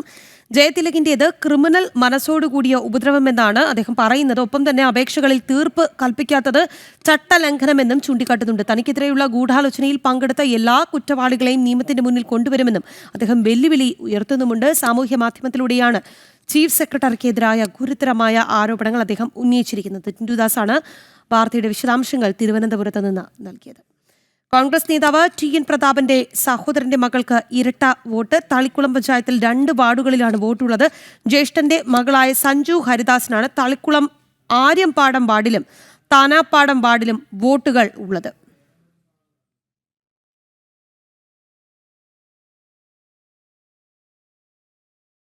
വിവരങ്ങളുമായി സാനു K സജീവാണ് ചേരുന്നത്. സാനു, ഇവർ തന്നെയാണ് ആക്ഷേപങ്ങൾ ഉന്നയിക്കുന്നത്. എന്നാൽ കുടുംബത്തിൽ നടക്കുന്ന വിവരങ്ങൾ പുറത്ത് വരുമ്പോൾ വളരെ ഞെട്ടിക്കുന്നതാണ്. TN പ്രതാപന്റെ സഹോദരന്റെ മകൾക്കും ഇരട്ട വോട്ട് എന്നുള്ളതാണ്. ഇദ്ദേഹം ഇതൊന്നും അറിഞ്ഞില്ല എന്നാണോ? രാഖി, എന്തായാലും വളരെ വിചിത്രമായിട്ടുള്ള കാര്യങ്ങളും അല്ലെങ്കിൽ വളരെ രസകരമായിട്ടുള്ള കാര്യങ്ങളുമാണ് TN പ്രതാപന്റെ കുടുംബത്തിൽ നിന്ന് തന്നെ ഉയർന്നു വരുന്നത്. അതായത് കേന്ദ്രമന്ത്രി സുരേഷ് ഗോപി ക്രമവിരുദ്ധമായിട്ട് തൃശ്ശൂരിൽ വോട്ട് ചേർത്തു, വോട്ട് ചെയ്യിച്ചു എന്നടക്കമുള്ള വ്യാജ ആരോപണങ്ങൾ ഉന്നയിച്ച് അത് ജില്ലാ പോലീസ് മേധാവിക്കടക്കം പരാതി കൊടുക്കുന്ന നിലയിലേക്ക് TN പ്രതാപൻ ഉയർന്നു നിൽക്കുമ്പോഴാണ് TN പ്രതാപന്റെ തലയ്ക്ക് മുകളിൽ കുടുംബത്തിൽ നിന്ന് തന്നെ ഇത്തരത്തിലുള്ള ആരോപണം ഉയർന്നു വരുന്നത്. TN പ്രതാപന്റെ ജ്യേഷ്ഠന്റെ മകൾക്കാണ് ഇരട്ട വോട്ടുള്ളത്. അവർ ജ്യേഷ്ഠന്റെ മകളാണ്. അതുപോലെ തന്നെ അവിടുത്തെ ബ്ലോക്ക് പഞ്ചായത്ത് മെമ്പറാണ്. അവിടെ ബ്ലോക്കിലേക്ക് മത്സരിച്ച് വിജയിച്ച സഞ്ജു ഹരിദാസിനാണ് തളിക്കുളം ആര്യമ്പാടം വാർഡിലും താനാപ്പാടം വാർഡിലും വോട്ടുകളുള്ളത്. അതായത് സ്വന്തം കുടുംബത്തിലെ വോട്ടുകൾ ഇരട്ട വോട്ടാകുമ്പോൾ മറ്റുള്ളവരുടെ ഭാഗത്ത് നിന്ന് മാത്രം തെറ്റ് കണ്ടെത്തുക, അല്ലെങ്കിൽ അവിടെ ഇത്തരം ആരോപണങ്ങൾ ഉന്നയിക്കുക എന്നുള്ള തന്ത്രത്തിലേക്ക് അല്ലെങ്കിൽ അത്തരം ഒരു രീതിയിലേക്ക് TN പ്രതാപൻ തൃശ്ശൂരിലേക്ക് മാറിയിരിക്കുകയാണ്. ഒപ്പം തന്നെ മറ്റൊരു പ്രധാനപ്പെട്ട ഒരു വിവരം കൂടെ, അതായത് കോൺഗ്രസ് നേതാക്കൾക്കിടയിൽ തന്നെ ഇതുമായി ബന്ധപ്പെട്ടുകൊണ്ട് 2 ചേരി ഉണ്ടായിട്ടുണ്ട് എന്നുള്ളതും ഒരു പ്രധാന വിവരമായി പുറത്തു വരുന്നുണ്ട്. അതായത് ആസന്നമായിരിക്കുന്ന നിയമസഭാ തെരഞ്ഞെടുപ്പ്, ആ തെരഞ്ഞെടുപ്പിലേക്ക് അദ്ദേഹത്തിന് സീറ്റ് ഉറപ്പിക്കുന്നതിന് വേണ്ടിയിട്ടുള്ള തന്ത്രങ്ങളുടെ ഭാഗമായിട്ടാണ് ഇത്തരം വ്യാജ ആരോപണങ്ങളെന്ന് കോൺഗ്രസിനുള്ളിൽ തന്നെ മുറുമുറുപ്പായി പുറത്തു വന്നിരിക്കുകയാണ്. അത്തരത്തിൽ ഈ കഴിഞ്ഞ ലോക്സഭാ തെരഞ്ഞെടുപ്പിൽ നമ്മൾ കണ്ടതാണ് TN പ്രതാപന്റെ പ്രവർത്തനങ്ങൾ, TN പ്രതാപന്റെ രീതികൾ. ഒപ്പം തന്നെ ലോക്സഭാ തെരഞ്ഞെടുപ്പിന് സ്ഥാനാർത്ഥിയെ നിർണ്ണയിക്കും മുൻപ് തന്നെ ഇവിടെ ചുവരെഴുത്തും അതേപോലെ തന്നെ മറ്റ് തെരഞ്ഞെടുപ്പ് പ്രവർത്തനങ്ങളും ഒക്കെ ആയിട്ട് TN പ്രതാപൻ ഇവിടെ മുഴുകിയിരിക്കുന്ന വേളയിലാണ് TN പ്രതാപനെ പൊടുന്നനെ ഇവിടുന്ന് മാറ്റുന്നതും K മുരളീധരൻ സ്ഥാനാർത്ഥിയായിട്ട് വരുന്നതും. ആ ഒരു സമയത്ത് തന്നെ അദ്ദേഹം തൃശ്ശൂരിൽ സീറ്റ് ഉറപ്പിക്കാൻ വേണ്ടി, നിയമസഭാ തെരഞ്ഞെടുപ്പിലേക്ക് സീറ്റ് ഉറപ്പിക്കാൻ വേണ്ടിയിട്ടുള്ള ചില തന്ത്രങ്ങളൊക്കെ ആരംഭിച്ചിരുന്നു. ആ തന്ത്രങ്ങളിലേക്ക് ഒരു ചട്ടുകമായിട്ട് സുരേഷ് ഗോപിനെ മാറ്റുകയാണ് ചെയ്യുന്നതെന്ന് കോൺഗ്രസിലെ ഒരു വിഭാഗം നേതാക്കളിൽ നിന്ന് അടക്കം തന്നെ ആരോപണം ഉയർന്നിട്ടുണ്ട്. ഒപ്പം തന്നെ വാർത്തകളിൽ ഇടം പിടിക്കുക എന്നുള്ളൊരു തന്ത്രമാണ് TN പ്രതാപന്റെ ഭാഗത്തു നിന്ന് ഉണ്ടായിരിക്കുന്നതെന്നും അത്തരത്തിലൊരു ആരോപണമായിട്ട് വന്നിട്ടുണ്ട്. സ്വന്തം കുടുംബത്തിലെ ഇരട്ട വോട്ടുമായി ബന്ധപ്പെട്ടുള്ള പരാതികൾ പുറത്തു വന്നതുമായി ബന്ധപ്പെട്ട് ചില സൂചനകളൊക്കെ TN പ്രതാപന് നൽകിയപ്പോൾ അത് തനിക്കറിയില്ല എന്നുള്ള രീതിയിലേക്ക് മറുപടി പറഞ്ഞ് കൈ കഴുകുന്ന, തടി തപ്പുന്ന രീതിയിലേക്ക് കോൺഗ്രസ് KPCC രാഷ്ട്രീയകാര്യ സമിതി അംഗമായിട്ടുള്ള TN പ്രതാപൻ മാറിയിരുന്നു. എന്തായാലും ഇതുമായി ബന്ധപ്പെട്ട് കൂടുതൽ BJP നേതാക്കളടക്കം പരാതി നൽകുമെന്ന് ഇതിനോടകം തന്നെ വ്യക്തമാക്കിയിട്ടുണ്ട്. അതായത് കേന്ദ്രമന്ത്രി സുരേഷ് ഗോപിക്കെതിരെ പരാതി നൽകിയിരിക്കുന്ന ഒരു വ്യക്തിയാണ് TN പ്രതാപൻ. ഒപ്പം തന്നെ TN പ്രതാപൻ ജില്ലാ പോലീസ് മേധാവിക്ക് നൽകിയിട്ടുള്ള പരാതിയിൽ ഇന്ന് അദ്ദേഹത്തിന് മൊഴി രേഖപ്പെടുത്തുമെന്നും നമുക്കറിയാൻ സാധിക്കുന്നുണ്ട്. മൊഴി രേഖപ്പെടുത്തുന്നതിനായിട്ട് ഇന്ന് വൈകുന്നേരം 4 മണിക്ക് ശേഷം അദ്ദേഹം ജില്ലാ പോലീസ് മേധാവിയുടെ കാര്യാലയത്തിൽ എത്തുമെന്നും TN പ്രതാപൻ അറിയിച്ചിട്ടുണ്ട്. ഒപ്പം തന്നെ ഈ വ്യാജ ആരോപണം ഉന്നയിച്ച TN പ്രതാപനെതിരെ BJP മാനനഷ്ട കേസ് കൊടുക്കുമെന്നും വ്യക്തമാക്കിയിട്ടുണ്ട്. സാധാരണ നിലയിൽ 6 മാസം ഒരാൾ ഒരു മണ്ഡലത്തിൽ താമസമാക്കി കഴിഞ്ഞാൽ അദ്ദേഹത്തിന് അവിടേക്ക് വോട്ട് മാറ്റാം, അവിടെ വോട്ട് ചെയ്യാം. ഇതെല്ലാം തെരഞ്ഞെടുപ്പ് കമ്മീഷന്റെ നിയമാവലിയിലുള്ള കാര്യങ്ങളാണ്. ഇതൊന്നും കണ്ടില്ല എന്ന് നടിച്ചുകൊണ്ട് സുരേഷ് ഗോപിക്കും ഒപ്പം തന്നെ അദ്ദേഹത്തിന്റെ കുടുംബത്തിലെ 11 പേരും ഇവിടെ വോട്ട് ചെയ്തു എന്ന് കാണിച്ചുകൊണ്ടാണ്, അതേപോലെ തന്നെ ഇവിടെ സ്ഥിരതാമസമല്ലാത്തവരാണ് ഈ 11 പേരും എന്ന് കാണിച്ചുകൊണ്ടാണ് ഈ TN പ്രതാപൻ പരാതി നൽകിയിട്ടുള്ളത്. ഒപ്പം തന്നെ 2019 മുതൽ സുരേഷ് ഗോപിയും ഒപ്പം തന്നെ കുടുംബവും അവർ തൃശ്ശൂരിൽ സ്ഥിരതാമസക്കാരാണ്. അവർ തൃശ്ശൂരിൽ വീട് വാടകയ്ക്കെടുത്ത് താമസിക്കുന്നു എന്നും BJP നേതാക്കൾ പറഞ്ഞിട്ടുണ്ട്. അതേപോലെ തന്നെ സുരേഷ് ഗോപിയുടെ കാര്യവുമായി ബന്ധപ്പെട്ട് കൃത്യമായിട്ടുള്ള മൊഴി പോലും രേഖപ്പെടുത്തേണ്ട ആവശ്യമില്ല. പാറാവ് ഡ്യൂട്ടിക്ക് പോലീസുകാരാണ് സാധാരണ വന്നിരുന്നത്, അല്ലെങ്കിൽ സുരേഷ് ഗോപിയുടെ വീടിനടക്കം കാവൽ നിന്നിരുന്നത്, അല്ലെങ്കിൽ അദ്ദേഹത്തിന് സുരക്ഷ കൊടുത്തിരുന്നതും കേരള പോലീസിന്റെ ഭാഗത്തു നിന്ന് ഉള്ള ആളുകളാണെന്നും BJP വ്യക്തമാക്കുന്നു. കോൺഗ്രസ് നേതാവ് TN പ്രതാപന്റെ സഹോദരന്റെ മകൾക്ക് ഇരട്ട വോട്ട് എന്നുള്ളതാണ്. തളിക്കുളം പഞ്ചായത്തിൽ 2 വാർഡുകളിലായിട്ടാണ് വോട്ടുള്ളത്. എന്തായാലും ജ്യേഷ്ഠന്റെ മകൾക്ക് ഇരട്ട വോട്ടുള്ള കാര്യം പ്രതാപൻ അറിഞ്ഞില്ലേ എന്നുള്ളത് അദ്ദേഹം തന്നെ വിശദീകരിക്കേണ്ട കാര്യമാണ്. തൃശ്ശൂരിൽ നിന്ന് സാനു K സജീവാണ് വാർത്തയുടെ വിശദാംശങ്ങൾ നൽകിയത്. ഇപ്പോൾ വരുന്ന ഒരു വാർത്തയുണ്ട്. തിരുവനന്തപുരം പൂജപ്പുരയിൽ ജയിൽ വകുപ്പിന്റെ ഭക്ഷണശാലയിൽ മോഷണം നടന്നിരിക്കുന്നു. 4 ലക്ഷം രൂപ അവിടെ നിന്ന് കവർന്നിരിക്കുന്നു എന്നുള്ളതാണ്. അതീവ സുരക്ഷാ മേഖലയാണ്. കൊടും കുറ്റവാളികളെ പാർപ്പിച്ചിരിക്കുന്നതിന് തൊട്ടടുത്താണ് ഈ കഫറ്റീരിയ പ്രവർത്തിക്കുന്നത്. അവിടെ നിന്നൊരു 4 ലക്ഷം രൂപ കളവ് പോയിട്ട് നമ്മുടെ ഉദ്യോഗസ്ഥർ പതുക്കെയാണ് ഇതൊക്കെ അറിയുന്നത് എന്നുള്ളതാണ്. എങ്ങനെയാണ് ഈ കുറ്റവാളികളെ പാർപ്പിക്കുന്നത് എന്നതൊക്കെ നമുക്ക് ആലോചിക്കുമ്പോൾ അതിശയം തോന്നുന്നു. എന്തായാലും നമുക്ക് ഈ വാർത്തയുടെ വിശദാംശങ്ങളിലേക്കൊക്കെ വരാം. അതിനു മുൻപ് മറ്റൊരു വാർത്തയിലേക്ക് പോകേണ്ടതുണ്ട്. നിയമസഭയിലേക്ക് മത്സരിക്കാൻ നീക്കവുമായി ഷാഫി പറമ്പിൽ MP. വീണ്ടും പാലക്കാട് നിന്നും മത്സരിക്കാനാണ് ലക്ഷ്യമിടുന്നത്. UDF ഭരണം കിട്ടുകയാണ് എങ്കിൽ മന്ത്രിസ്ഥാനം ലക്ഷ്യമിട്ടാണ് ഷാഫിയുടെ നീക്കം. ഷാഫിയുടെ നേതൃത്വത്തിൽ പാലക്കാട് രഹസ്യ യോഗവും ചേർന്നു. വിവരങ്ങളുമായി അരുൺ ആലത്തൂര് ചേരുകയാണ്. അരുൺ, എന്ത് ലക്ഷ്യമിട്ടിട്ടാണ് ഷാഫിയുടെ ഈ നീക്കം? കാരണം ഇപ്പോൾ MP ആണ്, എന്നാൽ വീണ്ടും നിയമസഭയിലേക്ക് മത്സരിക്കണം. എന്താണ് ഉദ്ദേശം? രാഖി, പാലക്കാട് നിന്നും വീണ്ടും മത്സരിച്ച് മന്ത്രിയാവുക എന്നുള്ളത് ലക്ഷ്യമിട്ടുകൊണ്ടാണ് ഷാഫി പറമ്പിൽ വീണ്ടും നിയമസഭയിലേക്ക് മത്സരിക്കാൻ വേണ്ടിയുള്ള നീക്കം നടത്തിയിരിക്കുന്നത്. കഴിഞ്ഞ ദിവസം ഇതുമായി ബന്ധപ്പെട്ട് പാലക്കാട് ഒരു രഹസ്യ യോഗം ചേരുകയുണ്ടായി. കഴിഞ്ഞ ശനിയാഴ്ചയായിരുന്നു അത്തരത്തിൽ ഒരു രഹസ്യ യോഗം ചേർന്നത്. ആ രഹസ്യ യോഗത്തിൽ KPCC ജനറൽ സെക്രട്ടറിയായ C ചന്ദ്രൻ, അതുപോലെ തന്നെ Rahul Mamkootathil MLA, DCC general സെക്രട്ടറിമാർ, യൂത്ത് കോൺഗ്രസ്, KSU ഭാരവാഹികൾ തുടങ്ങിയവരൊക്കെ ആ യോഗത്തിൽ പങ്കെടുത്തു എന്നുള്ളതാണ് അറിയാൻ കഴിയുന്നത്. ഏതായാലും പാലക്കാട്ടെ ജനങ്ങളെ വലിയ രീതിയിൽ മണ്ഡലത്തിൽ മറ്റു പ്രശ്നങ്ങളൊന്നും ഇല്ലാത്ത സമയത്ത് പെട്ടെന്ന് തന്നെ അവരെ കൈവിട്ടുകൊണ്ടാണ് ഈ ഷാഫി വടകരയിലേക്ക് പോയി അവിടെ നിന്നും ലോക്സഭയിലേക്ക് മത്സരിക്കുന്നത്. മാത്രമല്ല ഇവിടെ വീണ്ടും ഒരു ഉപതെരഞ്ഞെടുപ്പ് വരുത്തി വയ്ക്കുകയും ജനങ്ങളെ വലിയ രീതിയിൽ ബുദ്ധിമുട്ടിക്കുകയും ഒക്കെ ചെയ്തതാണ് ഷാഫി. ഏതായാലും ആ ഷാഫിയാണ് വീണ്ടും പാലക്കാട്ടേക്ക് വരാൻ വേണ്ടിയുള്ള ഒരു നീക്കം നടത്തുന്നത്. ഷാഫി പാലക്കാട്ടേക്ക് എത്തുമ്പോൾ രാഹുലിന് മറ്റൊരു സുരക്ഷിത മണ്ഡലം നൽകും എന്നുള്ളതും പറയുന്നുണ്ട്. ഏതായാലും ഇത്തരത്തിൽ ഒരു വീണ്ടും പാലക്കാട്ടേക്ക് മത്സരിക്കുന്നതിന് വേണ്ടിയുള്ള ഒരു നീക്കമാണ് ഷാഫി പറമ്പിലിന്റെ നേതൃത്വത്തിൽ നടത്തിയിരിക്കുന്നത് എന്നുള്ളതാണ്. നേരത്തെ DCC പ്രസിഡന്റ് A തങ്കപ്പൻ ഉൾപ്പെടെ, മാത്രമല്ല യൂത്ത് കോൺഗ്രസിലൊക്കെ ഒരുപാട് ചെറുപ്പക്കാർ ജില്ലയിൽ നിന്ന് തന്നെ ഉണ്ടായിട്ട് പോലും അവർക്കൊന്നും ഈ പാലക്കാട് മത്സരിക്കുന്നതിന് വേണ്ടി ഒരു അവസരം നൽകാതെ പുറത്തുനിന്നൊരു സ്ഥാനാർത്ഥിയെ കെട്ടിയിറക്കി രാഹുൽ മാങ്കൂട്ടത്തിൽ എന്ന വ്യക്തി ഇവിടെ മത്സരിപ്പിക്കുന്നതിനെതിരെ നേരത്തെ പാർട്ടിക്കകത്ത് വലിയ രീതിയിലുള്ള വിഭാഗീയതയും അതുപോലെ തന്നെ പാർട്ടിക്കുള്ളിൽ അമർഷങ്ങളൊക്കെ പുകഞ്ഞിരുന്നു. രാഹുൽ പാലക്കാട് മത്സരിക്കാൻ വരുന്നതിനെതിരെ പരസ്യമായിട്ട് DCC പ്രസിഡന്റ് തന്നെ രംഗത്ത് വരുന്ന ഒരു സാഹചര്യമൊക്കെ മുമ്പുണ്ടായിരുന്നു. ഏതായാലും ഈ പാലക്കാട്ടെ സീറ്റ് എന്നുള്ളത് അത് A ഗ്രൂപ്പിൻ്റെ പ്രത്യേകിച്ച് ഈ ഷാഫിയുടെ മാത്രം മണ്ഡലമാക്കി ഇതിനെ മാറ്റുന്നതിന് വേണ്ടി, അല്ലെങ്കിൽ ഷാഫി വിചാരിക്കുന്ന ആളുകൾക്കും ഇവിടെ മത്സരിക്കുന്നതിന് വേണ്ടി ഈ നിലത്തിനെ പാലക്കാട്ടിനെ മാറ്റിയെടുക്കുന്നു എന്നുള്ള പൊതുവെ ഒരു ആക്ഷേപം, വിമർശനം, മുറുമുറുപ്പൊക്കെ പാർട്ടിക്കകത്ത് തന്നെ ഉണ്ട്. പാർട്ടിയിൽ ഒരു വിഭാഗം ആളുകൾ തങ്ങളെ വലിയ രീതിയിൽ തഴയുന്നു എന്നുള്ളൊരു ചിന്ത അവർക്കിടയിലുണ്ട്. ആ സമയത്താണ് ഷാഫി തൻ്റെ മണ്ഡലത്തിൽ നിന്നും വടകരയിലേക്ക് പോകുന്നതും വടകരയിൽ നിന്ന് MP ആയി ലോക്സഭയിലേക്ക് എത്തുന്നതും. പക്ഷേ ലോക്സഭയിൽ ചെന്നപ്പോൾ നമുക്ക് സ്വാഭാവികമായിട്ടും പ്രധാനമന്ത്രി നരേന്ദ്രമോദിയുടെ നേതൃത്വത്തിലുള്ള NDA സർക്കാർ വീണ്ടും അധികാരത്തിൽ വന്നതോടുകൂടെ തന്നെ കോൺഗ്രസിന് പ്രത്യേകിച്ച് ഒന്നും ചെയ്യാനില്ല, ഷാഫിക്കും ലോക്സഭയിൽ പ്രത്യേകിച്ച് ഒന്നും ചെയ്യാനില്ല അവിടെ എന്ന് മനസ്സിലാക്കിയതോടുകൂടിയാണ് വീണ്ടും ഈ കേരളത്തിലേക്ക് തന്നെ തിരിച്ചു വന്ന് ഇവിടെ UDFന് ഒരു ചിലപ്പോൾ അധികാരം കിട്ടുകയാണെങ്കിൽ തനിക്ക് മന്ത്രിയാവാനുള്ളൊരു അവസരം കൂടെയാണിത് എന്ന് തിരിച്ചറിഞ്ഞുകൊണ്ട് പാലക്കാട്ടേക്ക് വീണ്ടും മത്സരിക്കാൻ വേണ്ടിയുള്ള ഒരു നീക്കം ഷാഫിയുടെ ഭാഗത്ത് നിന്ന് ഇപ്പോൾ നടക്കുന്നത് എന്നുള്ളതാണ്. മാത്രമല്ല C ചന്ദ്രനെ DCC പ്രസിഡന്റ് ആക്കാനും ഷാഫി സമ്മർദ്ദം ചെലുത്തുന്നുണ്ട് എന്നുള്ളതാണ് അറിയാൻ സാധിക്കുന്നത്. VK ശ്രീകണ്ഠൻ MP ഉൾപ്പെടെ PV രാജേഷിനെ DCC പ്രസിഡന്റ് ആക്കണം എന്നുള്ള ആവശ്യവുമായി രംഗത്തുണ്ട്.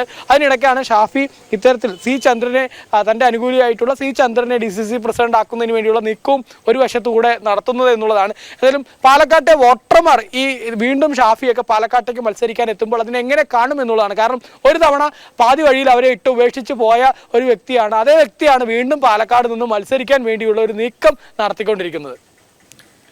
ശരി അരുൺ, നിയമസഭയിലേക്ക് മത്സരിക്കാൻ നീക്കവുമായി ഷാഫി പറമ്പിൽ MP എന്നുള്ളതാണ്. വീണ്ടും പാലക്കാട് നിന്നും മത്സരിക്കാനുള്ള ഒരു നീക്കം ഷാഫി നടത്തി വരികയാണ്. എന്താണ് ഈ നീക്കത്തിന് പിന്നിലെന്നൊക്കെ കണ്ടു തന്നെ അറിയേണ്ടി വരും. പാലക്കാട് ഒരു രഹസ്യ യോഗം ചേർന്നതായിട്ടാണ് അരുൺ ആലത്തൂർ പാലക്കാട് നിന്ന് റിപ്പോർട്ട് ചെയ്യുന്നത്. കോഴിക്കോട് എരഞ്ഞിപ്പറമ്പിൽ ജലസംഭരണിയുടെ കോൺക്രീറ്റ് അടർന്നു വീണു. കുടിവെള്ള പദ്ധതിയുടെ ജലസംഭരണിയാണ് ഭാഗികമായി തകർന്നത്. ജലസംഭരണിയിലെ വെള്ളം 2 വീടുകളുടെ മുറ്റത്തേക്കാണ് ഒഴുകിയെത്തിയത്. വിവരങ്ങളുമായി ദിസ്ന സുരേഷാണ് കോഴിക്കോട് നിന്ന് ചേർന്നത്. ദിസ്ന, എന്താണ് സംഭവിച്ചത്?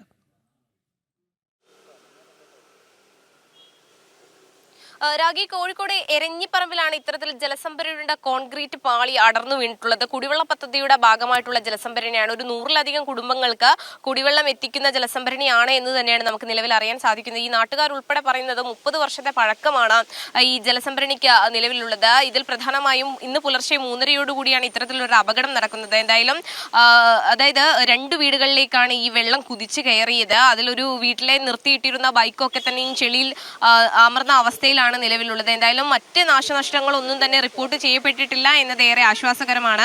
50,000 ലിറ്റർ കപ്പാസിറ്റിയുള്ള ജലസംഭരണിയാണ് ഭാഗികമായി തകർന്നിട്ടുള്ളത്. രാഗി, ശരി ദിസ്ന, കോഴിക്കോട് എരഞ്ഞിപ്പറമ്പിലാണ് സംഭവം നടന്നത്. ജലസംഭരണിയുടെ കോൺക്രീറ്റ് അടർന്നു വീണു. കുടിവെള്ള പദ്ധതിയുടെ ജലസംഭരണിയാണിത്. ഈ ജലസംഭരണി ഭാഗികമായി തകർന്നപ്പോൾ ജലസംഭരണിയിലെ വെള്ളം 2 വീടുകളുടെ മുറ്റത്തേക്കാണ് ഒഴുകി എത്തിയത്. ദിസ്ന സുരേഷാണ് വിശദാംശങ്ങൾ നൽകിയത്. ഇനി നമ്മൾ പോകുന്നത് ഗുരുവായൂരിലേക്കാണ്. ഗുരുവായൂർ ക്ഷേത്രത്തിൽ ഇന്നും വലിയ ഭക്തജന തിരക്കാണ്. രാവിലെ 5 മണിയോടുകൂടി വിവാഹ ചടങ്ങുകളും പുരോഗമിക്കുകയാണ്. ചിട്ടയായ ക്രമീകരണങ്ങളോടുകൂടിയാണ് വിവാഹങ്ങൾ നടക്കുന്നത്. ഗുരുവായൂർ ദേവസ്വം ഭരണസമിതി അംഗമായി KS ബാലഗോപാൽ ഇന്ന് സത്യപ്രതിജ്ഞ ചെയ്ത് സ്ഥാനം ഏൽക്കും. ഇന്ന് ഉച്ചയ്ക്ക് 12:30 തെക്കേനടയിലെ ഗുരുവായൂരപ്പൻ ഓഡിറ്റോറിയത്തിലാണ് ചടങ്ങ് നടക്കുക. വിവരങ്ങളുമായി രാജു ഗുരുവായൂർ ചേരുന്നുണ്ട്. രാജു, ഉച്ചയ്ക്കാണ് അദ്ദേഹം സ്ഥാനമേൽക്കുന്നത് എന്നാണ് നമുക്ക് അറിയാൻ സാധിക്കുന്നത്. ഒപ്പം തന്നെ ഗുരുവായൂരിൽ ഇപ്പോഴും ഭക്തജന തിരക്ക് എങ്ങനെയാണ്? ഇന്നലെയും നമ്മൾ അവിടെ ദൃശ്യങ്ങളിൽ നിന്ന് കണ്ടിരുന്നതാണ്. വലിയ ഭക്തജന തിരക്കായിരുന്നു. ചിങ്ങമാസമാണ്. നിരവധി വിവാഹങ്ങൾ നടക്കുന്നുണ്ടോ? എന്താണ് നമുക്കവിടെ കാണാൻ സാധിക്കുന്നത്? ഗുരുവായൂർ ക്ഷേത്രത്തിൽ ഇന്ന് വലിയ തിരക്ക് തന്നെയാണ് ഇപ്പോഴും അനുഭവപ്പെട്ടുകൊണ്ടിരിക്കുന്നത്. ഏകദേശം 5 മണിയോടുകൂടി തന്നെ വിവാഹം നടത്തുന്നതിനുള്ള മണ്ഡപങ്ങളെല്ലാം ഒരുങ്ങിക്കഴിഞ്ഞിരുന്നു. ഏകദേശം 5:20 ആദ്യ വിവാഹം നടന്നു. വരനും പാർട്ടികളും തെക്കേ നടയിലെ പ്രത്യേകം തയ്യാറാക്കിയ പന്തലിൽ എത്തണം. അവിടെ നിന്നും ഊഴം അനുസരിച്ച് മേൽപ്പത്തൂർ ഓഡിറ്റോറിയത്തിൽ പ്രത്യേകം തയ്യാറാക്കിയ സീറ്റിൽ ഇവരെ ഇരുത്തും. ഇതനുസരിച്ച് ഓരോരുത്തരും ഓരോ ഊഴ അനുസരിച്ച് വധുവിനെയും വരനെയും മറ്റു ബന്ധുക്കളെയും മണ്ഡപത്തിലേക്ക് പ്രവേശിപ്പിക്കും. മറ്റു ബന്ധുക്കൾക്ക് ക്ഷേത്രാങ്കണത്തിൽ നിർത്തിയിട്ടുള്ള കമ്പിവേലിക്ക് അപ്പുറം നിന്ന് വിവാഹത്തിൽ പങ്കുചേരാം. ഇത്തരത്തിൽ ചിട്ടയായ ക്രമീകരണങ്ങളോടെയാണ് വിവാഹങ്ങൾ നടക്കുന്നത്. പിന്നീട് പറയാനുള്ളത് ദേവസ്വം ഓഫീസുമായി നടക്കുന്ന ഒരു പ്രത്യേക കാര്യമാണ്. ഗുരുവായൂർ ദേവസ്വം ഭരണസമിതി അംഗമായി KS ബാലഗോപാൽ ഇന്ന് സത്യപ്രതിജ്ഞ ചെയ്ത് സ്ഥാനമേൽക്കും. ഇന്ന് ഉച്ചയ്ക്ക് 12:30 തെക്കേ നടയിലെ ഗുരുവായൂരപ്പൻ ഓഡിറ്റോറിയത്തിലാണ് ചടങ്ങ് നടക്കുന്നത്. അദ്ദേഹത്തെ നാമനിർദ്ദേശം ചെയ്തുകൊണ്ടുള്ള സർക്കാരിന്റെ വിജ്ഞാപനം ദേവസ്വം അഡ്മിനിസ്ട്രേറ്റർ അരുൺകുമാർ വായിക്കും. നിയുക്ത ഭരണസമിതി അംഗത്തിന് ദേവസ്വം കമ്മീഷണറായ MG രാജമാണിക്യൻ സത്യവാചകം ചൊല്ലിക്കൊടുക്കും. 2 വർഷമാണ് ഓരോ ഭരണസമിതി അംഗങ്ങളുടെയും കാലാവധി. ഇത്തരത്തിൽ 2 വർഷം കാലാവധി പൂർത്തിയാക്കിയ അംഗത്തിന്റെ തുടർച്ചയായാണ് KS ബാലഗോപാലിന് സർക്കാർ നാമനിർദ്ദേശം നൽകി വിജ്ഞാപനം പുറത്തിറക്കിയത്. നിയുക്ത ഭരണസമിതി അംഗമായ KS ബാലഗോപാലാണ് ഇത്തരത്തിൽ ഇന്ന് സത്യപ്രതിജ്ഞ ചെയ്ത് സ്ഥാനമേൽക്കുന്നത്. രാഖി. ശരി രാജു, ഇന്ന് ഗുരുവായൂർ ക്ഷേത്രത്തിൽ നല്ല തിരക്കാണ്. ചിങ്ങമാസമാണ്. അതുകൊണ്ട് തന്നെ രാവിലെ 5 മണി മുതൽ അവിടെ വിവാഹങ്ങൾക്കുള്ള തിരക്കാണ്. വിവാഹങ്ങൾ നടക്കുന്നുണ്ട്. അവരുടെ ബന്ധുക്കളും മറ്റും എത്തിക്കൊണ്ടിരിക്കുകയാണ്. ഒപ്പം തന്നെ ഇന്ന് അവിടെ ദേവസ്വം ഭരണസമിതിയിലും മാറ്റം വരുന്നുണ്ട്. സത്യപ്രതിജ്ഞ നടക്കുന്നുണ്ട്. രാജു ഗുരുവായൂരാണ് അവിടെ നിന്നുള്ള വിശദാംശങ്ങൾ നമുക്ക് നൽകിയത്. കോഴിക്കോട് താമരശ്ശേരിയിൽ മദ്യലഹരിയിൽ ഭർത്താവ് ഭാര്യയെ വെട്ടി പരിക്കേൽപ്പിച്ച സംഭവത്തിൽ പോലീസ് കേസെടുത്തു. ഭർത്താവിനെതിരെ മെഡിക്കൽ കോളേജ് പോലീസാണ് കേസെടുത്തത്. കട്ടിപ്പാറ സ്വദേശി നിഷയ്ക്കാണ് ഗുരുതരമായി പരിക്കേറ്റത്. കോഴിക്കോട് മെഡിക്കൽ കോളേജിൽ ചികിത്സയിലാണ് നിഷ. വിവരങ്ങളുമായി ദിസ്ന സുരേഷിലേക്കാണ് പോകുന്നത്. ദിസ്ന, എന്താണ് ഈ ആശുപത്രിയിൽ കഴിയുന്ന ഭാര്യയുടെ അവസ്ഥ? ഒപ്പം തന്നെ ഇയാൾക്കെതിരെ കേസെടുത്തു എന്ന് പറയുന്നുണ്ട്. ഇയാളെ അറസ്റ്റ് ചെയ്തിട്ടുണ്ടോ? എന്താണ് അത് സംബന്ധിച്ചുള്ള വിവരങ്ങൾ?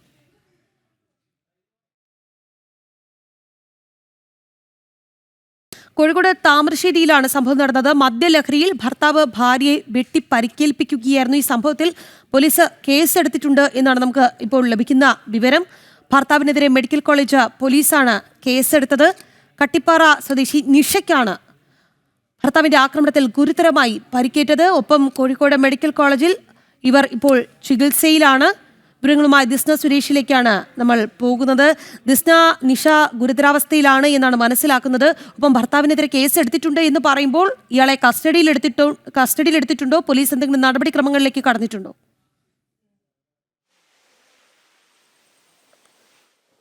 രാഗി, നിലവിൽ യുവതിയുടെ ആരോഗ്യനില തൃപ്തികരമാണ്. കണ്ണിനു കീഴെയും കൈക്കും മാത്രമാണ് യുവതിക്ക് പരിക്കേറ്റിട്ടുള്ളത് എന്ന് തന്നെ പറയാം. കട്ടിപ്പാറ മുണ്ടക്കപ്പറമ്പിൽ നിഷയാണ് ഇന്നലെ വൈകുന്നേരം 3:30 ഈ ഭർത്താവ് മനോജ് വെട്ടി പരിക്കേൽപ്പിച്ചത്. മദ്യലഹരിയിലായിരുന്നു ഭർത്താവ് എന്ന് തന്നെയാണ്. തുടർന്ന് ഇയാൾ തന്നെയാണ് ഈ താമരശ്ശേരിയിലെ ആശുപത്രിയിലും പിന്നീട് കോഴിക്കോട് മെഡിക്കൽ കോളേജ് ആശുപത്രിയിലേക്കും യുവതിയെ എത്തിച്ചത് എന്നത് തന്നെയാണ്. എന്തായാലും മെഡിക്കൽ കോളേജ് പോലീസ് ഇത് സംബന്ധിച്ച് കേസ് എടുത്തിട്ടുണ്ട് എന്ന് തന്നെയാണ് നിലവിൽ നമുക്ക് അറിയാൻ സാധിച്ചിട്ടുള്ളത്. എന്തായാലും യുവതിയുടെ കണ്ണിനും കൈക്കുമാണ് പരിക്കേറ്റത്. യുവതിയുടെ ആരോഗ്യനില തൃപ്തികരമാണ് എന്നൊരു വിവരം തന്നെയാണ് നിലവിൽ നമുക്ക് ലഭ്യമായിട്ടുള്ളത്. ഇന്നലെ 3:30 ഇത്തരത്തിൽ മദ്യലഹരിയിൽ ഭർത്താവ് ഭാര്യയെ വെട്ടി പരിക്കേൽപ്പിച്ചത്. രാഗി, ശരി ദിസ്ന, എന്തായാലും നമ്മുടെ പ്രേക്ഷകരുടെ പ്രതികരണത്തിലേക്ക് കൂടി പോയാൽ കേരളത്തിലും വോട്ടേഴ്സ് ലിസ്റ്റ് പരിഷ്കരണം അത്യാവശ്യമാണ് എന്നാണ് ഗിരിജ എന്ന പ്രേക്ഷക ചൂണ്ടിക്കാട്ടുന്നത്. ഒപ്പം കേരളത്തിൽ ധാരാളം അതിഥി തൊഴിലാളികളെ കൊണ്ട് അവരെ പാർപ്പിച്ചിട്ടുണ്ട്. അനധികൃതമായി താമസിക്കുന്ന ബംഗ്ലാദേശികളും ഉണ്ട്. അതുകൊണ്ട് തന്നെ എത്രയും വേഗം ഇത്തരത്തിലുള്ള പരിഷ്കരണങ്ങൾ വേണം എന്ന കാര്യമാണ് ചൂണ്ടിക്കാട്ടുന്നത്. കൊച്ചിയിൽ ഇന്ന് ഒരു വലിയ ലഹരി വേട്ട നടന്നിട്ടുണ്ട്. അതിൻ്റെ വിശദാംശങ്ങളിലേക്കാണ്. ആലുവയിലാണ് ലഹരി വേട്ട നടന്നത്. 50 ലക്ഷം രൂപയുടെ ഹെറോയിൻ എക്സൈസ് പിടികൂടിയിട്ടുണ്ട്. 158 ഗ്രാം ഹെറോയിനാണ് പിടികൂടിയത്. അസം സ്വദേശി മക്ബൂൽ ഹുസൈനാണ് അറസ്റ്റിലായത്. വിവരങ്ങളുമായി നിഷ ദിലീപാണ് ചേരുന്നത്. നിഷ, ഇയാൾ ഏത് രീതിയിലാണ് പോലീസിന് മൊഴി നൽകിയിട്ടുള്ളത്? എങ്ങോട്ടേക്ക് കൊണ്ടുവന്നതാണ്? അത്തരത്തിൽ എന്തെങ്കിലും പോലീസ് വിശദീകരണം നൽകുന്നുണ്ടോ നിഷ?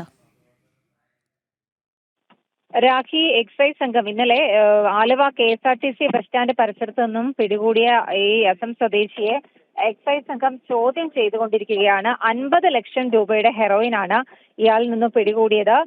അസം ജില്ലയിലെ നാഗോൺ സ്വദേശിയായ അസമിലെ നാഗോൺ ജില്ലക്കാരനായ മക്ബുൽ ഹുസൈൻ സഹീറുൽ ഇസ്ലാം എന്നയാളെ ആണ് ഇന്നലെ എക്സൈസ് സംഘം പിടികൂടിയത്. ഓണത്തിന്റെ ഭാഗമായി സ്പെഷ്യൽ ഡ്രൈവ് ഒക്കെ നടക്കുന്നുണ്ട്.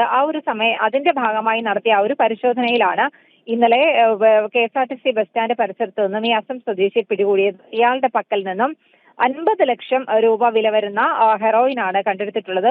ഇയാൾ ഒരു കുപ്പിക്ക് 2000 മുതൽ 3000 രൂപ വരെയാണ് ഈടാക്കിയിരുന്നതെന്നാണ് എക്സൈസ് സംഘം പറയുന്നത്.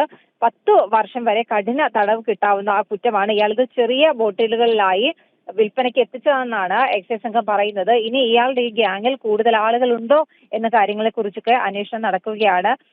ഈ ഇന്നലെ പിടികൂടിയ അസം സ്വദേശിയെ വിശദമായി തന്നെ എക്സൈസ് സംഘം ചോദ്യം ചെയ്യുകയാണ്.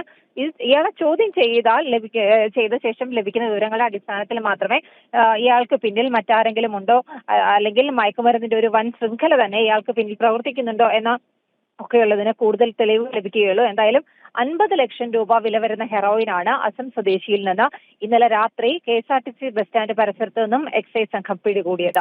ശരി നിഷ, കൊച്ചി ആലുവയിലാണ് വൻ ലഹരി വേട്ട നടന്നിരിക്കുന്നത്. 50 ലക്ഷം രൂപയുടെ ഹെറോയിനാണ് എക്സൈസ് സംഘം പിടികൂടിയത്. 158 ഗ്രാം ഹെറോയിൻ പിടികൂടിയിട്ടുണ്ട്. അസം സ്വദേശി മക്ബൂൽ ഹുസൈനാണ് എക്സൈസിന്റെ കസ്റ്റഡിയിലുള്ളത്. ഇയാളെ എക്സൈസ് സംഘം ഇപ്പോൾ ചോദ്യം ചെയ്ത് വരികയാണ്. മക്ബൂൽ പറയുന്ന മൊഴി അനുസരിച്ചിട്ടായിരിക്കും എക്സൈസ് സംഘം കൂടുതൽ പേരിലേക്ക് അന്വേഷണം എത്തിക്കുക.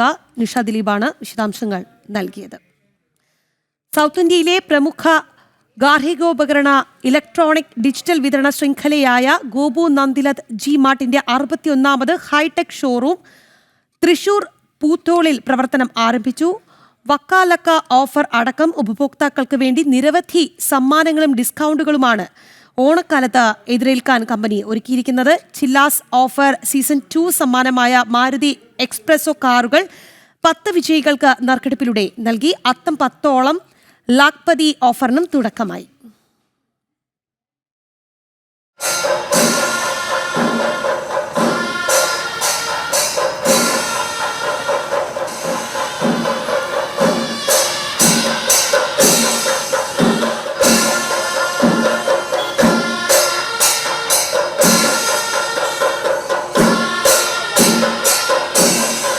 അത്യാധുനിക നിലവാരത്തിലാണ് ഷോറൂം തുറന്നത്.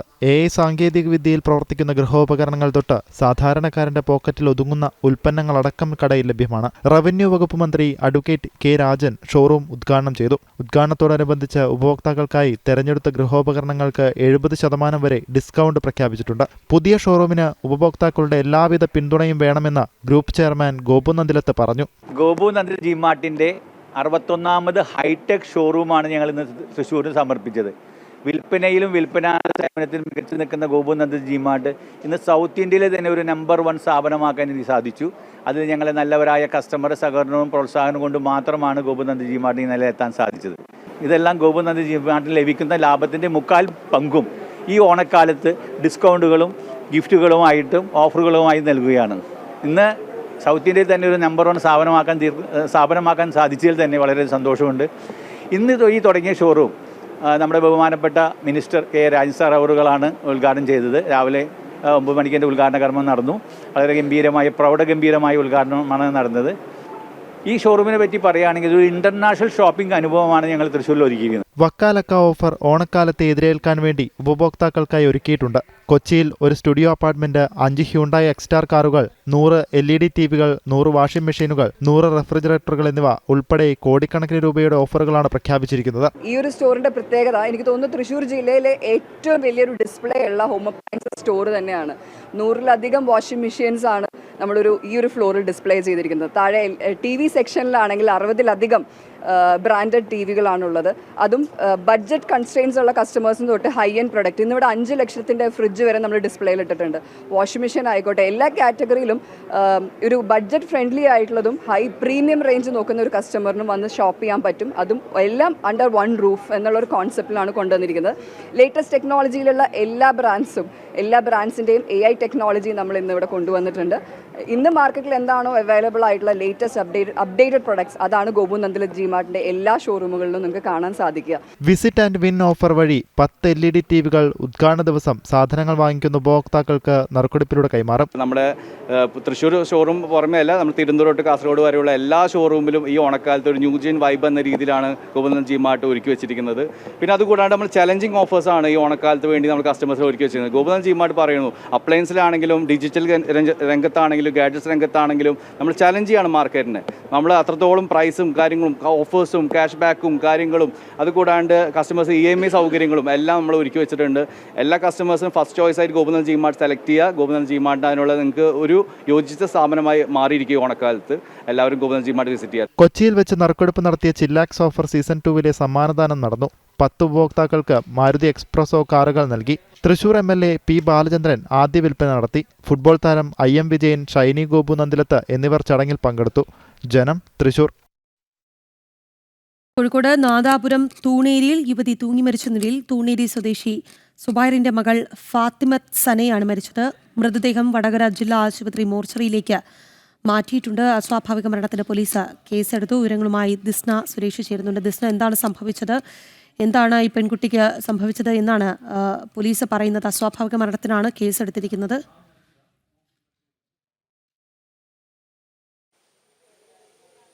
രാഖി, അസ്വാഭാവിക മരണത്തിനാണ് നാദാപുരം പോലീസ് കേസെടുത്തിരിക്കുന്നത്. ഇന്നലെ രാത്രി 8:30 ഈ നാദാപുരം തൂണേരിയിൽ ഈ ഫാത്തിമത്ത് സന, തൂണേരി സ്വദേശിനി കാനമടത്തിൽ സുബൈറിന്റെ മകളായ ഫാത്തിമത്ത് സനയെ കിടപ്പുമുറിയിൽ തൂങ്ങി മരിച്ച നിലയിൽ കണ്ടെത്തിയിട്ടുള്ളത്. എന്തായാലും അസ്വാഭാവിക മരണത്തിന് നിലവിൽ പോലീസ് കേസെടുത്തിട്ടുണ്ട് എന്ന് തന്നെയാണ് നമുക്ക് അറിയാൻ സാധിച്ചിട്ടുള്ളത്. മൃതദേഹം ഇപ്പോൾ വടകര ജില്ലാ ആശുപത്രിയിൽ മോർച്ചറിയിൽ സൂക്ഷിച്ചിരിക്കുകയാണ്. അന്വേഷണവുമായി ബന്ധപ്പെട്ട കൂടുതൽ വിവരങ്ങൾ ലഭ്യമായിട്ടില്ല എന്നത് തന്നെയാണ് നിലവിൽ നമുക്ക് അറിയാൻ സാധിച്ചിട്ടുള്ളത്. അതായത് നാദാപുരം പോലീസ് കേസെടുത്ത് അന്വേഷണം ആരംഭിച്ചിട്ടുണ്ട്. പ്രാഥമിക വിവരങ്ങളൊന്നും തന്നെ നിലവിൽ ലഭ്യമായിട്ടില്ല. കൂടുതൽ വിവരങ്ങൾ അല്പസമയത്തിനകം അറിയാൻ സാധിക്കുമെന്ന് തന്നെയാണ് വിചാരിക്കുന്നത്. രാഗി, കോഴിക്കോട് നാദാപുരത്ത് യുവതിയെ തൂങ്ങി മരിച്ച നിലയിൽ കണ്ടെത്തി. 23-കാരിയാണ് മരിച്ചത്. പോലീസ് അസ്വാഭാവിക മരണത്തിന് കേസെടുത്തിട്ടുണ്ട്. ദിസ്ന സുരേഷാണ് വിശദാംശങ്ങൾ നൽകിയത്. രാഷ്ട്രീയ സ്വയംസേവക സംഘം ഭാരത് ഭാരതി മുംബൈ, താനെ നവി മുംബൈയിലെ മലയാളി സ്വയംസേവകർക്കും കുടുംബാംഗങ്ങൾക്കുമായി ഏകതാ സംഗമം എന്ന പേരിൽ ഓണാഘോഷം സംഘടിപ്പിച്ചു. Janam TV managing director doctor S. Rajasekharan Nair രക്ഷാധികാരിയായ പരിപാടിയിൽ ഭാരത് ഭാരതി പ്രമുഖ് AR ഗോകുൽദാസ് മുംബൈയിൽ മലയാളി സമൂഹത്തിലെ സംഘപ്രവർത്തനങ്ങൾ വിശദീകരിച്ചു.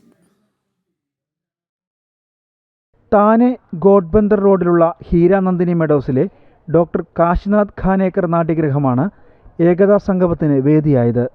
കേരളത്തിൽ നിന്നുള്ള മുതിർന്ന പ്രചാരകന്മാരായ എസ് സേതുമാധവൻ, എ ഗോപാലകൃഷ്ണൻ, ഹരികൃഷ്ണൻ എന്നിവരുടെ സാന്നിധ്യം ചടങ്ങിൽ ശ്രദ്ധേയമായി. പ്രതികൂല രാഷ്ട്രീയ കാലാവസ്ഥയിൽ കേരളത്തിലെ സംഘപ്രവർത്തനത്തിൽ നേരിട്ട വെല്ലുവിളികളും പ്രതിസന്ധികളും ഇവർ പങ്കുവച്ചു. രാഷ്ട്രീയ സ്വയംസേവക സംഘം താനെ വിഭാഗ് സംഘചാലക് ചന്ദ്രശേഖർ സുർവെ, പശ്ചിമ ക്ഷേത്രീയ സഹപ്രചാരക് ചിന്തൻ ഉപാധ്യായ എന്നിവരുടെ സാന്നിധ്യവും പരിപാടിയെ മഹത്തരമാക്കി. Janam TV managing director S Rajasekharan Nair രക്ഷാധികാരിയായ പരിപാടിയിൽ ഭാരത് ഭാരതി പ്രമുഖ് AR ഗോകുൽദാസ് മുംബൈയിലെ മലയാളി സമൂഹത്തിൽ നടക്കുന്ന സംഘപ്രവർത്തനങ്ങൾ വിശദീകരിച്ചു. പി സുരേഷ് ബാബു, TA ശശി, വിനോദ് കുമാർ, സുനിൽ കുമാർ തുടങ്ങിയവർ സംസാരിച്ചു. ഓണസദ്യയും മുംബൈയിലെ ബാലഗോകുലങ്ങളുടെ നേതൃത്വത്തിൽ വർണ്ണാഭമായ വിവിധ കലാപരിപാടികളും അരങ്ങേറി.